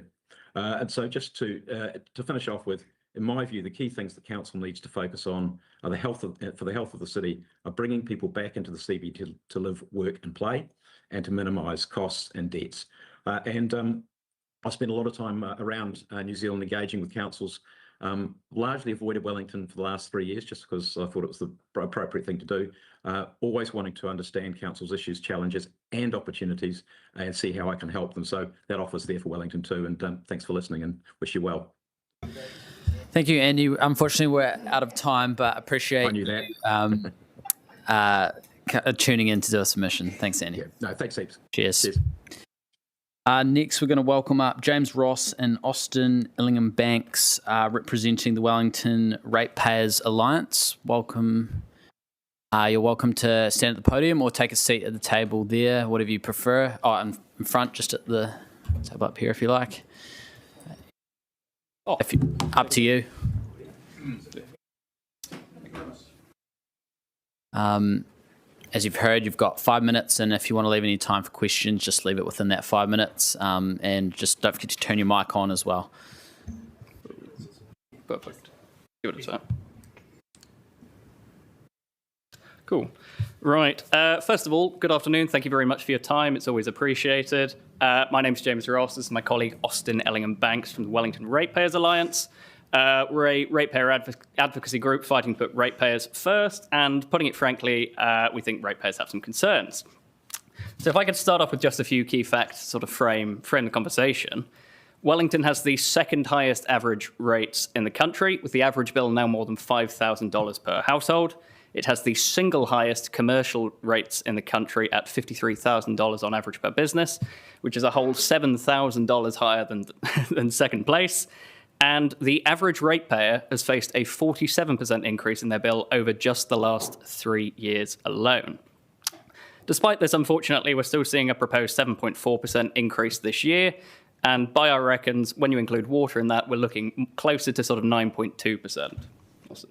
Yeah, and I mean, for all these increases, what do Wellingtonians have to show for it? We've seen a near tripling of households needing help to pay their soaring rates bills. We've seen 1,500 Wellingtonians pack up and leave while other regions grew. We've seen 1,600 companies in our capital vanish in only 27 months. And as a result, our region is the only one in the country with negative economic growth. We're going backwards, and yet still on the way here, we walk past the library where there was a $400,000 spend on an opening ceremony, halved but not slashed. We walk past Council R, $180,000 on that, $130,000, on bespoke council art. We simply cannot continue with this direction of travel, which is why in October, Wellingtonians voted for change, but they're not getting it. And that's because of a deeper problem, the deep culture of waste embedded with within this council's bureaucracy. Wellington is comfortably in the top 10% of councils for the number of staff per household. And the Deloitte report, which we as ratepayers paid $400,000 for, showed 330 excess staff and 117 excess managers. The bureaucracy is simply out of control. Now, councillors, if you don't want to take it from us, take it from your own official information team. If you check your inboxes within the next couple of minutes, you'll see this, which is a project we've pulled together, which is the Wellington City Council Rich List. Now, the way we see it, sunlight is the best disinfectant, and we're keen to bring staff bloat to your attention today to hopefully open your eyes in a way that, unfortunately, the Deloitte report didn't seem to. The numbers for this year's Rich List are pretty stark. So we're seeing 35 employees on more than $200,000, costing ratepayers $9.3 million just this year. Or in other words, showing that this really does have quite the impact. That's more than 1,800 households' rates bills. Using the salary band midpoints provided by council, we can see a chief exec on $530K, which is more than the Prime Minister. We can see 5 staff using these midpoints on more than $440,000. 5 more on $280,000, which is still more than ministers of the Crown are paid. But it goes further. We see another 11 on $230,000 and a further 12 on $210,000, which, ladies and gentlemen, is more than the mayor that Wellingtonians elected to lead our city is paid. From our perspective, we'll keep shining a light on overblown salaries until we're blue in the face. But at the end of the day, the decision to pop that bubble and to back ratepayers ultimately falls to you around this table. Councillors, those rates increases that we're chatting about, they're not just numbers on a spreadsheet. They do matter to households, they matter to businesses, and clearly, looking around, you can see it in the city. Wellington is hurting. And at that point, I think we will pass it over to any questions, if there are any. Thank you. We have a question from Deputy Mayor McNulty. Look, just wondering, I guess I'll wait till the rich list comes through, but the version you provided materially to the council late on Friday afternoon asking for comment by Monday morning misidentified and had the incorrect photos of council staff members in it. So have you made those corrections and taken those on board before sending this out publicly? Yeah, so obviously we put that out to verify. Anyone who came back and mentioned that they were the wrong photos, we've of course taken those down. We're not here to misidentify anyone, but we do feel that there is a strong public interest in transparency around salaries, which in many cases are higher than the mayors, higher than ministers, and in one case, higher than the prime ministers. Yep. Just want to make sure we don't misidentify people or put their images into the public domain when they've been incorrectly identified. So look forward to seeing the report. Quick question from Councillor Chung. Great, thanks very much for coming in. You talk a lot about the Deloitte report and the cuts that we actually need to make in there, but do you think that there are projects that we are doing in Wellington that either should be delayed or cancelled altogether, or do you think that the projects that we've got going are actually needed for Wellington and will actually enhance the living in Wellington and bring more people in? Yeah, I'll pass to Austin for this one, but I think the obvious point to look at, as in fairness you guys are, is the Golden Mile. Is that a project that we need? A review is underway, but I think the feeling of many ratepayers is it's a luxury that we just can't afford. Yeah, I mean, second to that is obviously cycleways. I think one of the options out for consultation was up to $10.5 million. And when you have ratepayers who need assistance paying their rates, almost tripling within the past 2 years, you have to cut that. It's unacceptable. Thanks, James and Austin. Appreciate you coming in. Thanks for your time. Thank you very much. Next, we're going to welcome up Alex Carr. Welcome to stand at the podium or take a seat, and yes, 5 minutes as well. Oh, do I get a clicker? There's one. We'll locate that for you. Thanks very much.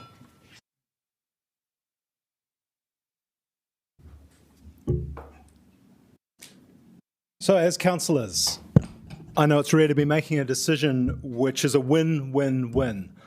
But changing the rates differential on Airbnb providers for standalone properties might just be an example of such a decision. My name's Alex Carr. My professional background is in tax, economics and financial services. I've worked for Inland Revenue and the Financial Markets Authority, although in this presentation, I'm speaking for myself. Oh, I'm pushing the wrong button as well. There we go. I want you to vote in favour of the proposal to change the rates differential on short-term accommodation providers to 2.6 of residential rates, and I want you to cast that vote safe in the knowledge that vote will be helping businesses in Wellington, because this proposal is a win-win-win for businesses in our city. Firstly, it will be a win for small boutique accommodation providers who compete with Airbnb providers. Our city is home to some really cool, interesting accommodation providers offering a stylish and unique accommodation experience. But we need them because they actually act as a draw, pulling visitors into our city. People can be visiting for the tourist spots, but they can also be drawn in by great places to stay. However, these businesses pay commercial rates at the 3.7 differential, and they compete in the same market segment as Airbnbs, which only pay residential rates. Council's accidentally got its fingers on the scale, skewing the market towards Airbnbs by charging Airbnb providers less rates. I urge councillors to level the playing field and help existing boutique hotels to survive while making it easier for new ones to enter the market. Another winner is other businesses in our city. We love visitors, we love sharing our beautiful city with the world, but we also quite like it when they spend money. The problem with Airbnbs is that most of them are located way out in the suburbs, away from where we put most of the businesses who are desperate for tourist cash. In contrast, our hotels and motels are almost all located in or very close to our main commercial hubs. In this picture here, you can see the hotels and motels mainly concentrated in the CBD. And if we overlay that against Airbnbs, these are standalone Airbnb properties available in July, with all the little red dots and the numbers as well. As you can see, they're spread out everywhere, all across the suburbs, deep into the heart of suburbia. And this matters because of the power of proximity spending. Let's say we've got some tourists, Joe and Mary. If they stay at the Intrepid on Gusney Street, they're surrounded by places to spend money. They could get brunch at Floriditas, they could go shopping at Mandatory Menswear, they could get ice cream at Cafe Ice. Let's say they want to go to Te Papa. That's a 10-minute walk, so they walk. And to do that, they have to go past no fewer than 55 different shops. Here's a list of them, which I got from walking down that very same route. There's so many opportunities for these businesses, for these tourists to be supporting struggling small businesses in our city. Or alternatively, they could stay out in the suburbs in an Airbnb like this one in Crofton Downs. There's hardly any businesses around, and if they wanted to visit to Te Papa, they are going to have to drive. So the only one making money from that trip will be the petrol company and the Te Papa car park. My point is that councillors should care not just about the number of visitors to our city, but also where we put them. Support struggling small businesses by bringing visitors closer to them. Unlock the power of proximity spending for our city by removing the incentives for Airbnbs out in the suburbs where visitors would struggle to spend money even if they tried. I want to speak to the final winners from this proposal as well, which is the Airbnb providers themselves. If this proposal isn't passed, the Airbnb providers of standalone properties will likely continue to be subject to the commercial rate. The only issue is that council hasn't actually been enforcing it. In 2019, I was across an inland revenue project to go after tax evasion by Airbnb providers in Queenstown, and I can tell you it won't be as difficult as you might think to enforce this rates differential, especially as the information is available online and there's more data scraping tools available. So Airbnb providers risk a future in which council officers could eventually realise just how easy it is to enforce this rates and to start doing so at the 3.7 differential. If you vote in favour, you'll be supporting those providers with a 27% discount from what they would have otherwise had to pay. So, this proposal will help small boutique hotel providers by levelling the playing field. It will help small struggling businesses by shifting tourists to be closer. It will be a win for Airbnb providers by discounting the rates they would have otherwise had to pay. I urge councillors to vote yes to changing the rates differential for short-term accommodation providers. Thank you. Thanks. We'll squeak in a quick question from Mayor Little. Thanks, Alex. Very helpful presentation. I think you glossed over a wee bit about the enforcement element of it, and you come from inland revenue, so you understand about enforcement, and because the alternative is actually a more centralised process that involves enforcement through inland revenue.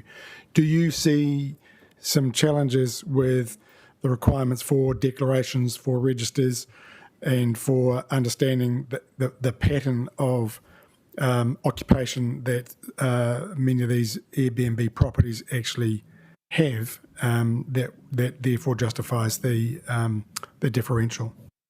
I think councillors will need to look at this from the perspective of a little bit of an investment. There is a little bit of an increased compliance cost at that early stage when you're going through to implement any sort of a change. There's more investigative resources that you're needing to apply at that front end to be able to make sure that everyone understands what the rules are and how those apply. It's the same in the inland revenue context as well. But eventually, after enduring those initial costs of going through and driving compliance, what you'll find is that good ratepayers will be following the rules voluntarily, and the ones who won't, you can go through to take further action to deal with that. So initial costs, but in the long term, this is going to help to save council budgets. Thank you, Alex. Appreciate you coming in. Thanks for your time. Final submitter for the session isn't here at the moment, so we will take a break and return at 4 o'clock. Thanks, everyone.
Back to our final session. Our first submitters, we have Alan Blake and Angela Rothwell representing the Mount Victoria Residents Association.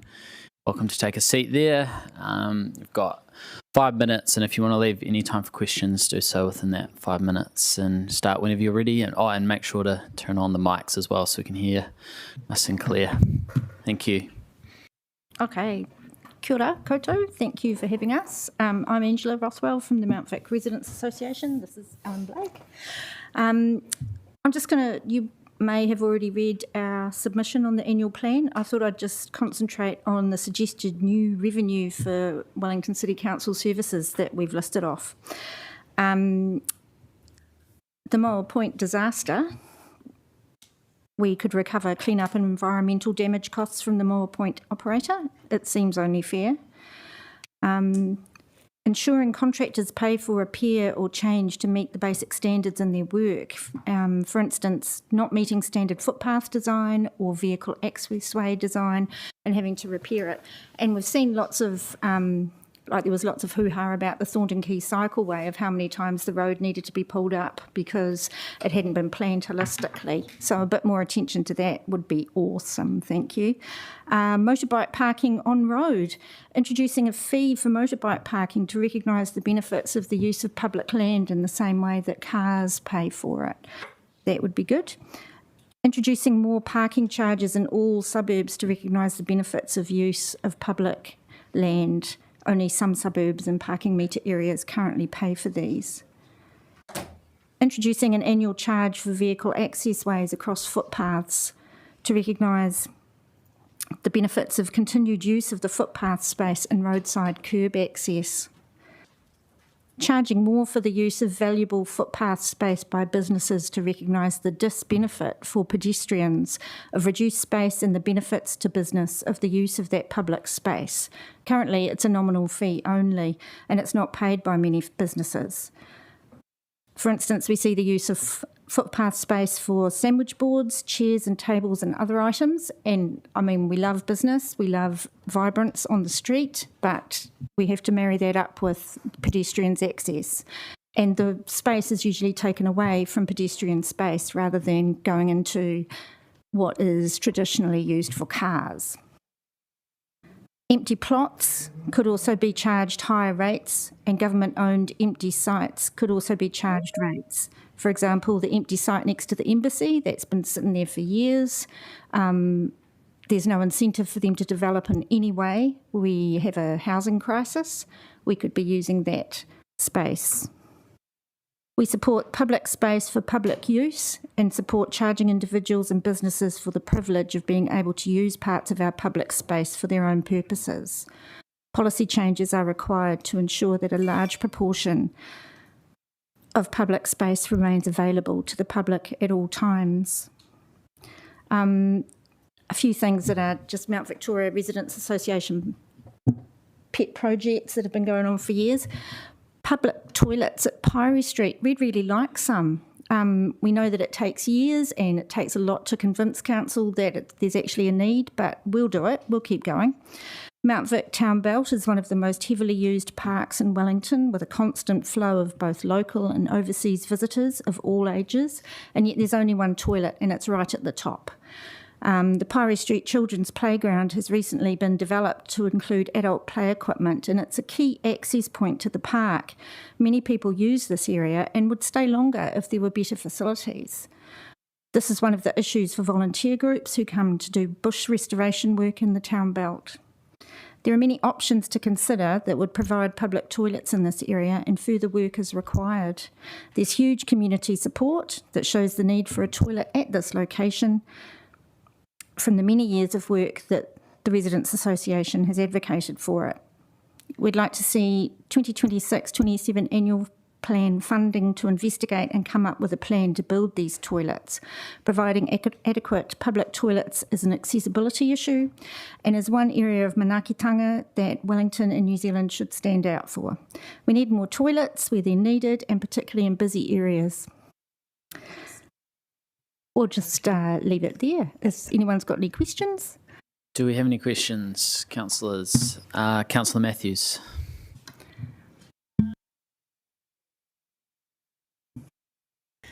I'm interested in obviously it's quite difficult with the public toilets because people want them, but we sort of need to make assessments across the city about where we put those limited resources, and then we need to kind of pay for them. So why in this area in particular is there an obvious need? Well, like we say, heavy usage across all demographics, locals and visitors. And I know my son is 20 years old, but as a weenie, we would have stayed there a lot longer if there'd been facilities. Excellent. Thanks. Unfortunately, we're out of time now, but I really appreciate you coming in and doing a submission. Thanks for your time. Next up, we have Eyal Aharoni. Welcome. Welcome to stand at the podium or take a seat there, whatever you prefer.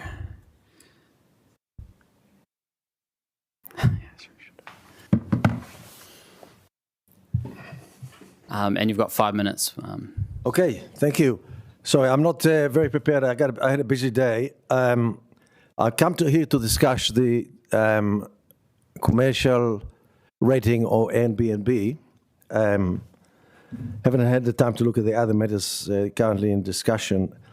That's a new rate. It's not actually, it's been published and quoted by a number of councillors that it's an increase of the commercial rating. It's not an increase for Airbnb or for short-term accommodation. It's not an increase. It's been like this for 20 years. It's a reduction. It always has been 3.7%. I haven't seen any suggestion how it's going to be enforced. So what's the difference? It was 3.7 and never been enforced, and now it's going to be 2.6, so will never be enforced. So it's a bit, it's all a waste of time. The biggest argument is why do we have differential in the city? The argument is the business use more differential than residential. This is or affordability. Well, clearly businesses are struggling at the moment, so there's no affordability excuse is not relevant. But service use, let's have a look at the substantial use that the council spent in the last few years. Town hall, library, water services, sewage plant, leaky homes. They're not business expenses. Most of the council expenses are actually residential expenses, but I'm not arguing that business should pay less. Business should pay equally. Now, you're quoting that Wellington pays 3.7% as opposed to other cities 2.6%. It's nonsense. Wellington pays, the commercial rating in Wellington is more than double Auckland. If you compare similar property, we are way more. Your published information or their published information is incorrect. Now, go back to the Airbnb. So if you have a short-term, when you say short-term accommodation, sometimes people rent in Airbnb for 90 days. So that apartment is rented for 90 days. Well, she shouldn't pay commercial rates. She should pay residential rates. Okay. And what about that person that publishes apartment for daily stay and it's empty? Well, it's empty. It has been rented, but in your calculation, it needs to be paying 4 times the rates, and the one that is actually occupied. Sorry. My phone just... so I think the whole thing is flawed. It's not going to work. You're not going to enforce it. You need to start looking at reducing the rating differential and other costs that incurred by businesses or this term. As you know, we've lost thousands of employees. We lost thousands of businesses, not thousands, but many businesses. Businesses are struggling. Unless you start making it more cost-effective businesses, this city will turn into Picton. Now, one more thing. One of the reasons we struggle in Wellington is a lot of people working from home. Well, have you started applying commercial differential on working from home? It's a commercial activity. What are you doing about it? So the whole thing is flawed. You need to abolish the differential altogether. You have to be consistent on your charging. Thank you. Thank you. We have a bit of time left. Does anyone have a question? Oh, sorry, I got another minute. Oh, okay. You're welcome to keep going. We've got a question from Councillor Randall. How is Wellington? I mean, you're a developer. How does Wellington, at the moment, unless it changes, what does it look like from a development perspective?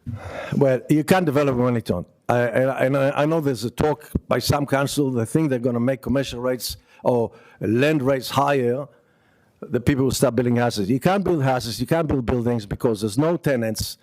There's no customers to buy houses. Willis Bond, one of the best developer in the company in the country, they've developed houses all over the country. They got sites in Wellington. They can't develop them. It doesn't matter what you do with the rates and what have you. There's no end users. There's no development. Got another question from Councillor Young. Thanks. Yeah, actually, it's nothing to do with what you've just said. I just want to know what's happening to your hotel in Wakefield Street. What? Sorry. What is happening with your hotel in Wakefield Street? The hotel is currently in building consent process. So, do you have any timeline for when it might be back online? We're going to start. What's it got to do with what we're talking about? I said it has nothing to do, but it's just great to have a chance to ask you. We're starting the strengthening part.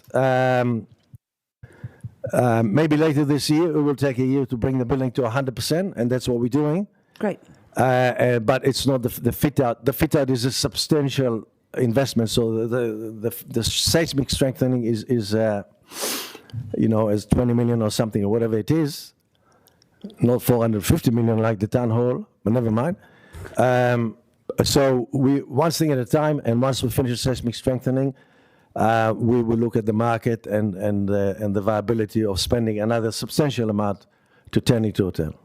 Thank you. It will happen. Good. Thank you. Awesome. Thank you so much for your time and coming in and doing a submission. Appreciate Thank it. you. Next, we're going to go to Mary Trinson, who is online, I believe. Welcome, Mary. Hi. You've got 5 minutes to speak, and if you want to leave any time for questions, you can do that within those 5 minutes and start whenever you're ready. Okay. I do not support the proposed rate increases for 2026-27. Yet again, the council is planning to fleece the ratepayers to pay for its previous mismanagements. Our rates in the 4 years from 2016-17 to 2020-21 increased by 19.76%, while the cost of living increased by 18.37%. Since then, in the 5 years from 2020-21 to 2025-26, our rates have increased by an cumulative total of 79.68%, while the cost of living increase was just 23.96%. resulting in our paying nearly 6,000 above what the increase in the cost of living would indicate during that time. It seems to me that the council has had an agenda over the years to provide for the city what it thinks the residents should have, not what the residents want and or need. We have seen budget blowouts on many projects and projects provided as Rolls-Royce solutions, not simple effective solutions, e.g. a toilet block with a light show. Where is the accountability for these costs due to extravagance and ideologies? As a household, we have been looking at our costs and managing to reduce some of them, only to have such cost savings evaporated by these eye-watering increases in rates over the last few years. It is time for the council to look at itself and reduce costs. E.g., we heard of a consultant's report stating the council had 350 too many staff. Has this been addressed yet? It's time the council thought about ratepayers, and particularly those on fixed incomes, as to how they are expected to find an increasing amount of money for rates each year that are way above inflation. Are we supposed to live in cold houses with no insurance, cut out meals and resign from membership of organisations? Electricity, gas, insurance, food and membership fees have all significantly increased over the years, but not at the rate at which the rapacious Wellington City Council increases its rates. We have seen cycleways propagated around the city at huge expense, despite the limited number of cyclists on the cycleways, which does not seem to satisfy any cost-benefit ratio. And it needs to be taken into consideration the number of residents that have been inconvenienced and the number of businesses impacted, and in some cases had to close down as a result. Progress on the cycleways need to be halted. How can a cycleway in Karori be justified when the residents voted against it? While all this is happening, pipe repairs will be undertaken only when urgently needed, rather than according to a proactive approach in keeping up with the maintenance plan. So in order to avoid street geysers, Maybe we should sell tickets to them as they do for geysers in Rotorua. In our suburb of Churton Park, I have observed and reported many leaks, which is surprising considering the age of the suburb. And they keep popping up. Sometimes when the leak is fixed, another breaks out a bit further along, which leads to speculation as to the quality of the piping in the first place and whether it can stand up to the heavy electric buses now rolling over the roads. Has the council been putting money aside for maintenance the same way that body corporates are compelled to do by law? I have no issue with the council making users pay for more of its services. Making huge increases above the cost of inflation in one go, however, may result in services being poorly used, particularly learn to swim classes. Many families may forego these if the increase is too high. Also, the waste disposal costs may result in more illegal dumping of rubbish. Such increases would be better phased in over several years. Also, currently booking a room in the Johnsonville Library is free for the first 2 hours and then $19 an hour thereafter. How about the same approach for the City Library for community groups? If you charge community groups to use the library space in town for space, they may end up losing membership and closing down because they wouldn't have the income for the proposed changes. Other thoughts on revenue? Charge out of town visitors to Wellington attractions more than Wellington City residents. E.g. in Nelson, we paid to visit the museum as we are not residents. We also paid for Broad Green House and Isle Park House. The residents of Nelson and Tasman do not. Do other councils in the local area provide funds for the zoo, Wellington Museum and other attractions? It would be a simple matter to extend the overseas visitor charge at Wellington Museum to out-of-town New Zealand residents and have a higher charge for Catherine Mansfield House for out-of-town visitors compared to those who live in Wellington. And this could be extended to other facilities. So any questions? Thanks, Mary. Do we have any questions? We've got one from Councillor Chung. Thanks very much, Mary. You're talking about the expense and the cost of living increase and so forth. So can you actually think of things that we should not be doing at the moment, or do you think that there are things that we can actually delay to actually try and save some costs? I think cycleways could be delayed. Okay, great, thanks. And do you think that there's something that we should be doing that's really, really important, that we should be ensuring that people have find it easier to live in Wellington? Well, yeah, look at the costs. Look at some of the climate change initiative. Maybe some efficiencies and what's going on. Your reporting services online for faults has been excellent. I'll have to say that, and that is a good way to go. Encourage people to use that more than the phone lines, perhaps. Yeah, great. Thank you so much, Mary. Thank you. Appreciate your submission. Thanks for taking the time. Thank you. Next, we're going to go to Nicholas Smith. Welcome, Nicholas. You're welcome to stand at the podium or take a seat at the head of the table there, whatever you prefer. Okay. Yeah, sure. Thank you. You've got 5 minutes, and if you want to leave any time for questions, you can do that within there. We'll just bring up your PowerPoint presentation as well, and just speak into that mic there beside you, and you just turn it on with the button there at the bottom, and yeah, whenever you're ready.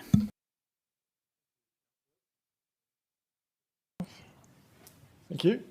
Okay, my submission is quite simple. It revolves around the key proposal number 2 around the cycleway changes, and my submission in preference is to go with option B.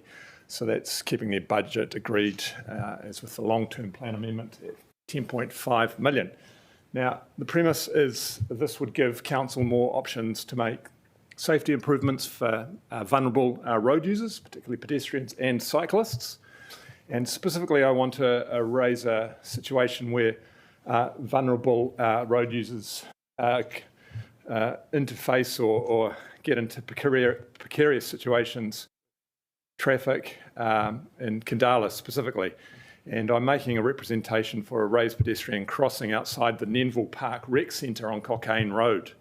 That's a very high-risk convergence zone at the bottom of collector roads. There's high speeds. It's 50k zone, but We live directly opposite the Nemville Rec Centre, and we experience cars going down there at the bottom of the hill over 50k. You've got parked cars, poor visibility, you've got bus stops going in both directions, you've got turning traffic, you've got children's parties at the rec centre, you've got senior citizens doing tai chi, pickleball and other games there. And in the weekends and evenings, you've got athletics, sports, rugby, cricket on the AstroTurf and in the expensive grounds out front. And further, you've got kids chasing runaway balls from the AstroTurf down into that high-risk convergence zone. Bike commuters are also present, accessing the nearby Naya Gorge Road and the Kaifora bridle path. Periodically, we hear that shattering sound of damaged cars as wing mirrors are ripped off as cars pass too close to speed, parked cars on both sides of the road. To help you understand this, I've just got some photos that were taken over the weekend on Saturday. I don't know whether we can move through to number 2 in the slide. Is that for me? Yes. So here's the Nenville Park Rec Centre, just to give a sense of what's available there and the amenity. There's squash courts, there's basketball courts, there's club rooms, there's changing facilities and expansive grounds out the front and the AstroTurf up the back. People from far and wide come to play set games through the weekend, and at night too there's activities going on as well. The next slide will show you the location of this. The map on the left, looker's left, that shows you the Cockayne Road accessing Nemville Park and feeding Kandala Road up on the top there, and the Naya Gorge Road on the bottom left. A more detailed map shows the Nemville Park Rec Centre with a proposed raised pedestrian crossing there on the red line. As you can see, there's a confluence there of Lucknow Terrace, the Collector Road, Cockayne Road and Calcutta Street. All this is at the bottom of the hill where car speeds are at their maximum. It is the place where you've got young people crossing roads, going to school parties and games. And when that's mixed with parked cars and buses, there's an inevitable accident waiting to happen. If we go to the next slide, these photos were taken on Saturday afternoon outside the Nemville Rec Centre. The photo up on the top left is looking back up Cockayne Road, and you can see cars coming down there and parked cars. The main photo has the rec centre at the back, sort of middle left. You can see a bus stop there, which is the Nemville Park Rec Centre car park, but you've got cars overflowing onto Cockayne Road. You'll see there a ute on the left. You've got someone with doors wide open buckling in a baby.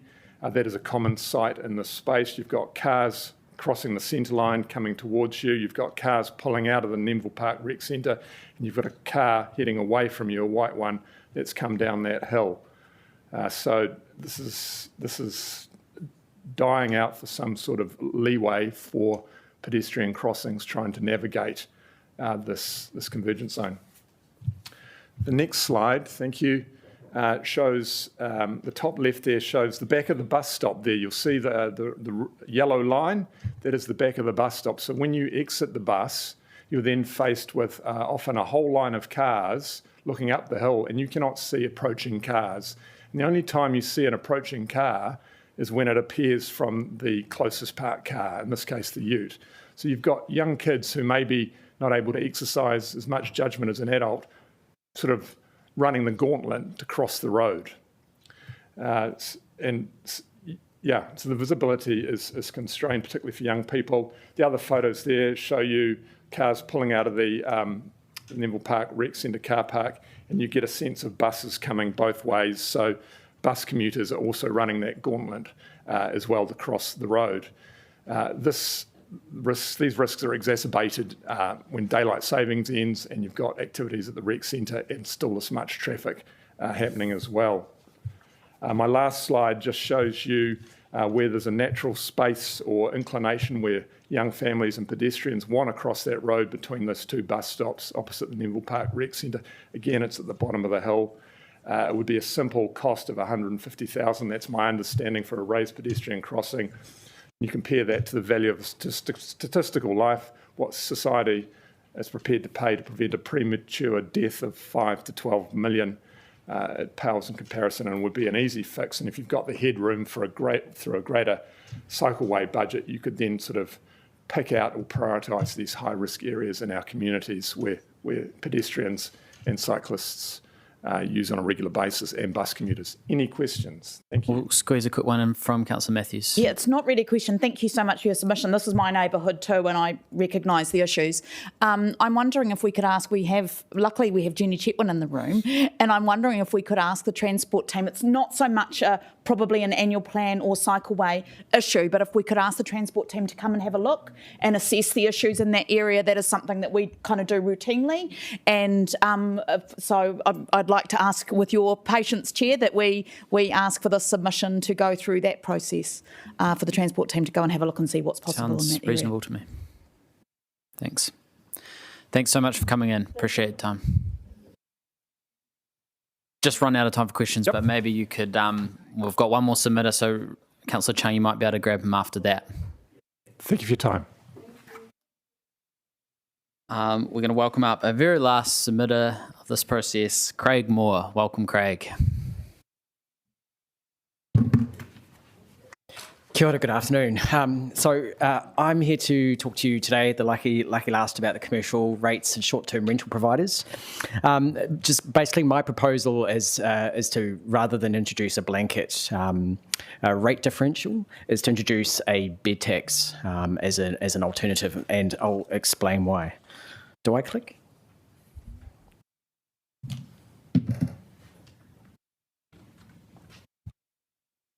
Thanks. So just a little bit about me. I operate an Airbnb on behalf of family members. It's used for a long weekend every 4 to 6 weeks. It's got amazing views. Most of my guests are international tourists, and I'm actually really good at what I do. I'm in the top 1% of Airbnbs in the world, and I feel like I do a good job representing Wellington, and that's a part-time, I guess, side hustle for myself and my wife. What I want to really highlight, and it's a bit hard to see, but the black lines on the calendar there, that's my booking calendar. And Wellington's not a year-round destination like, obviously, Queenstown or Auckland. The bookings that I have over summer, are relatively high. I think I've got the 44% occupancy over summer. But looking ahead over the winter months, and I've been doing this for a couple of years now, and based on my occupancy last year as well, the winter months are very, very quiet. And so a rate differential that applies to the whole year doesn't take into account the peaks and troughs that hosts experience. So a little bit about what I do for my guests. I promote local businesses. Each guest gets an information sheet, depending on the time of the year, around kind of cool weather tips, the stuff about, which bars have an open fireplace for people to try, information about the harbourside markets, where to get a good coffee, all those kinds of things that promote Wellington businesses. And then when I look at my profit, I've put in some revenue, showing revenue for my peak period, January and February this year, and then an off-peak month from July last year. And my revenue was just over $8,000 for those 3 months. When I apply the current rate differential, play residential rates, my net profit over those 3 months is just over $1,100 to $1,200. But if I apply the proposed commercial rate differential, that really makes it pointless for me to now operate a short-term accommodation offer in Wellington. So in summary, I guess my bottom line is I'm not against regulating. I think there are possibly some cowboy players out there and, could have some good, offer good services to visitors. But the model needs to really line up, I feel, with the fact that we have peak and off-peak tourists. So a bed tax kind of incentivizes me to continue to provide an option for people. And the more I'm incentivized, the more income council make by charging a bed tax. And then that, obviously has flow-on effects to hospitality. And I did note in the plan that there was a proposal to reduce the overseas, I think, advertising for overseas tourists. So, that I think was a $70,000 cut. So, a bed tax could go towards, filling that gap potentially as well. That's it from me. Thank you. Thank you. Do we have any questions? We've got one from Deputy Mayor McNulty. Oh, no. Councillor Chung, you had one as well? Great, thanks. Did you hear the previous speaker? I just went to ask some questions about B&B, and we're talking about, he said that typically the Airbnb groups are family groups, and that's why they stay in there, and so that's why they tend to become, I guess, noisier for the neighbours, and they're a very, very different market to the hotels. Do you actually find that? Slightly. I guess the people that we attract are high-paying tourists from overseas because they would like an experience where they've got an apartment with water views. We're kind of 10-minute walk from the nearest hotel, so it's a little bit distance, 2 bedrooms, you can spread out, do your own washing and enjoy the views with a glass of wine on the deck and then kind of withdraw from the city and then go back in. Whereas a hotel, it's much more contained and a different market, and people prefer that kind of more one-on-one personal experience that I curate for them rather than a kind of generic. Okay, that's great. Great, thank you. Awesome. Oh, it'll be stunning out there, wouldn't it? Yeah. All right. Thanks, Greg. I really appreciate you coming. Thank you. Thanks for your submission. See you all. Right, everyone, that brings us to the end of all of our oral submissions on our annual plan. I just want to thank all of our submitters for taking the time and their busy lives to come in and participate in our democracy and make a submission. We really appreciate them giving their time to share their views with us, and I know that I personally found it very beneficial for my decision making. So I'll move that motion now that the Te Taurapa Council Planning and Finance Committee hear the oral submitters and thank them for their submissions. I've got a seconder for that. Mayor Little. So I'll now put that motion, which has been moved and seconded. Those in favour, press 1. Those against, please press 2.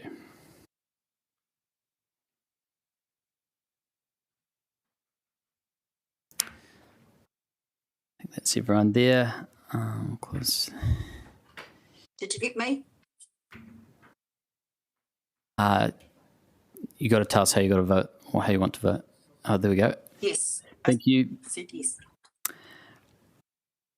So I declare that motion carried, and I'll declare the meeting closed. Please join me in the closing karakia. Una here, uni here, uni here.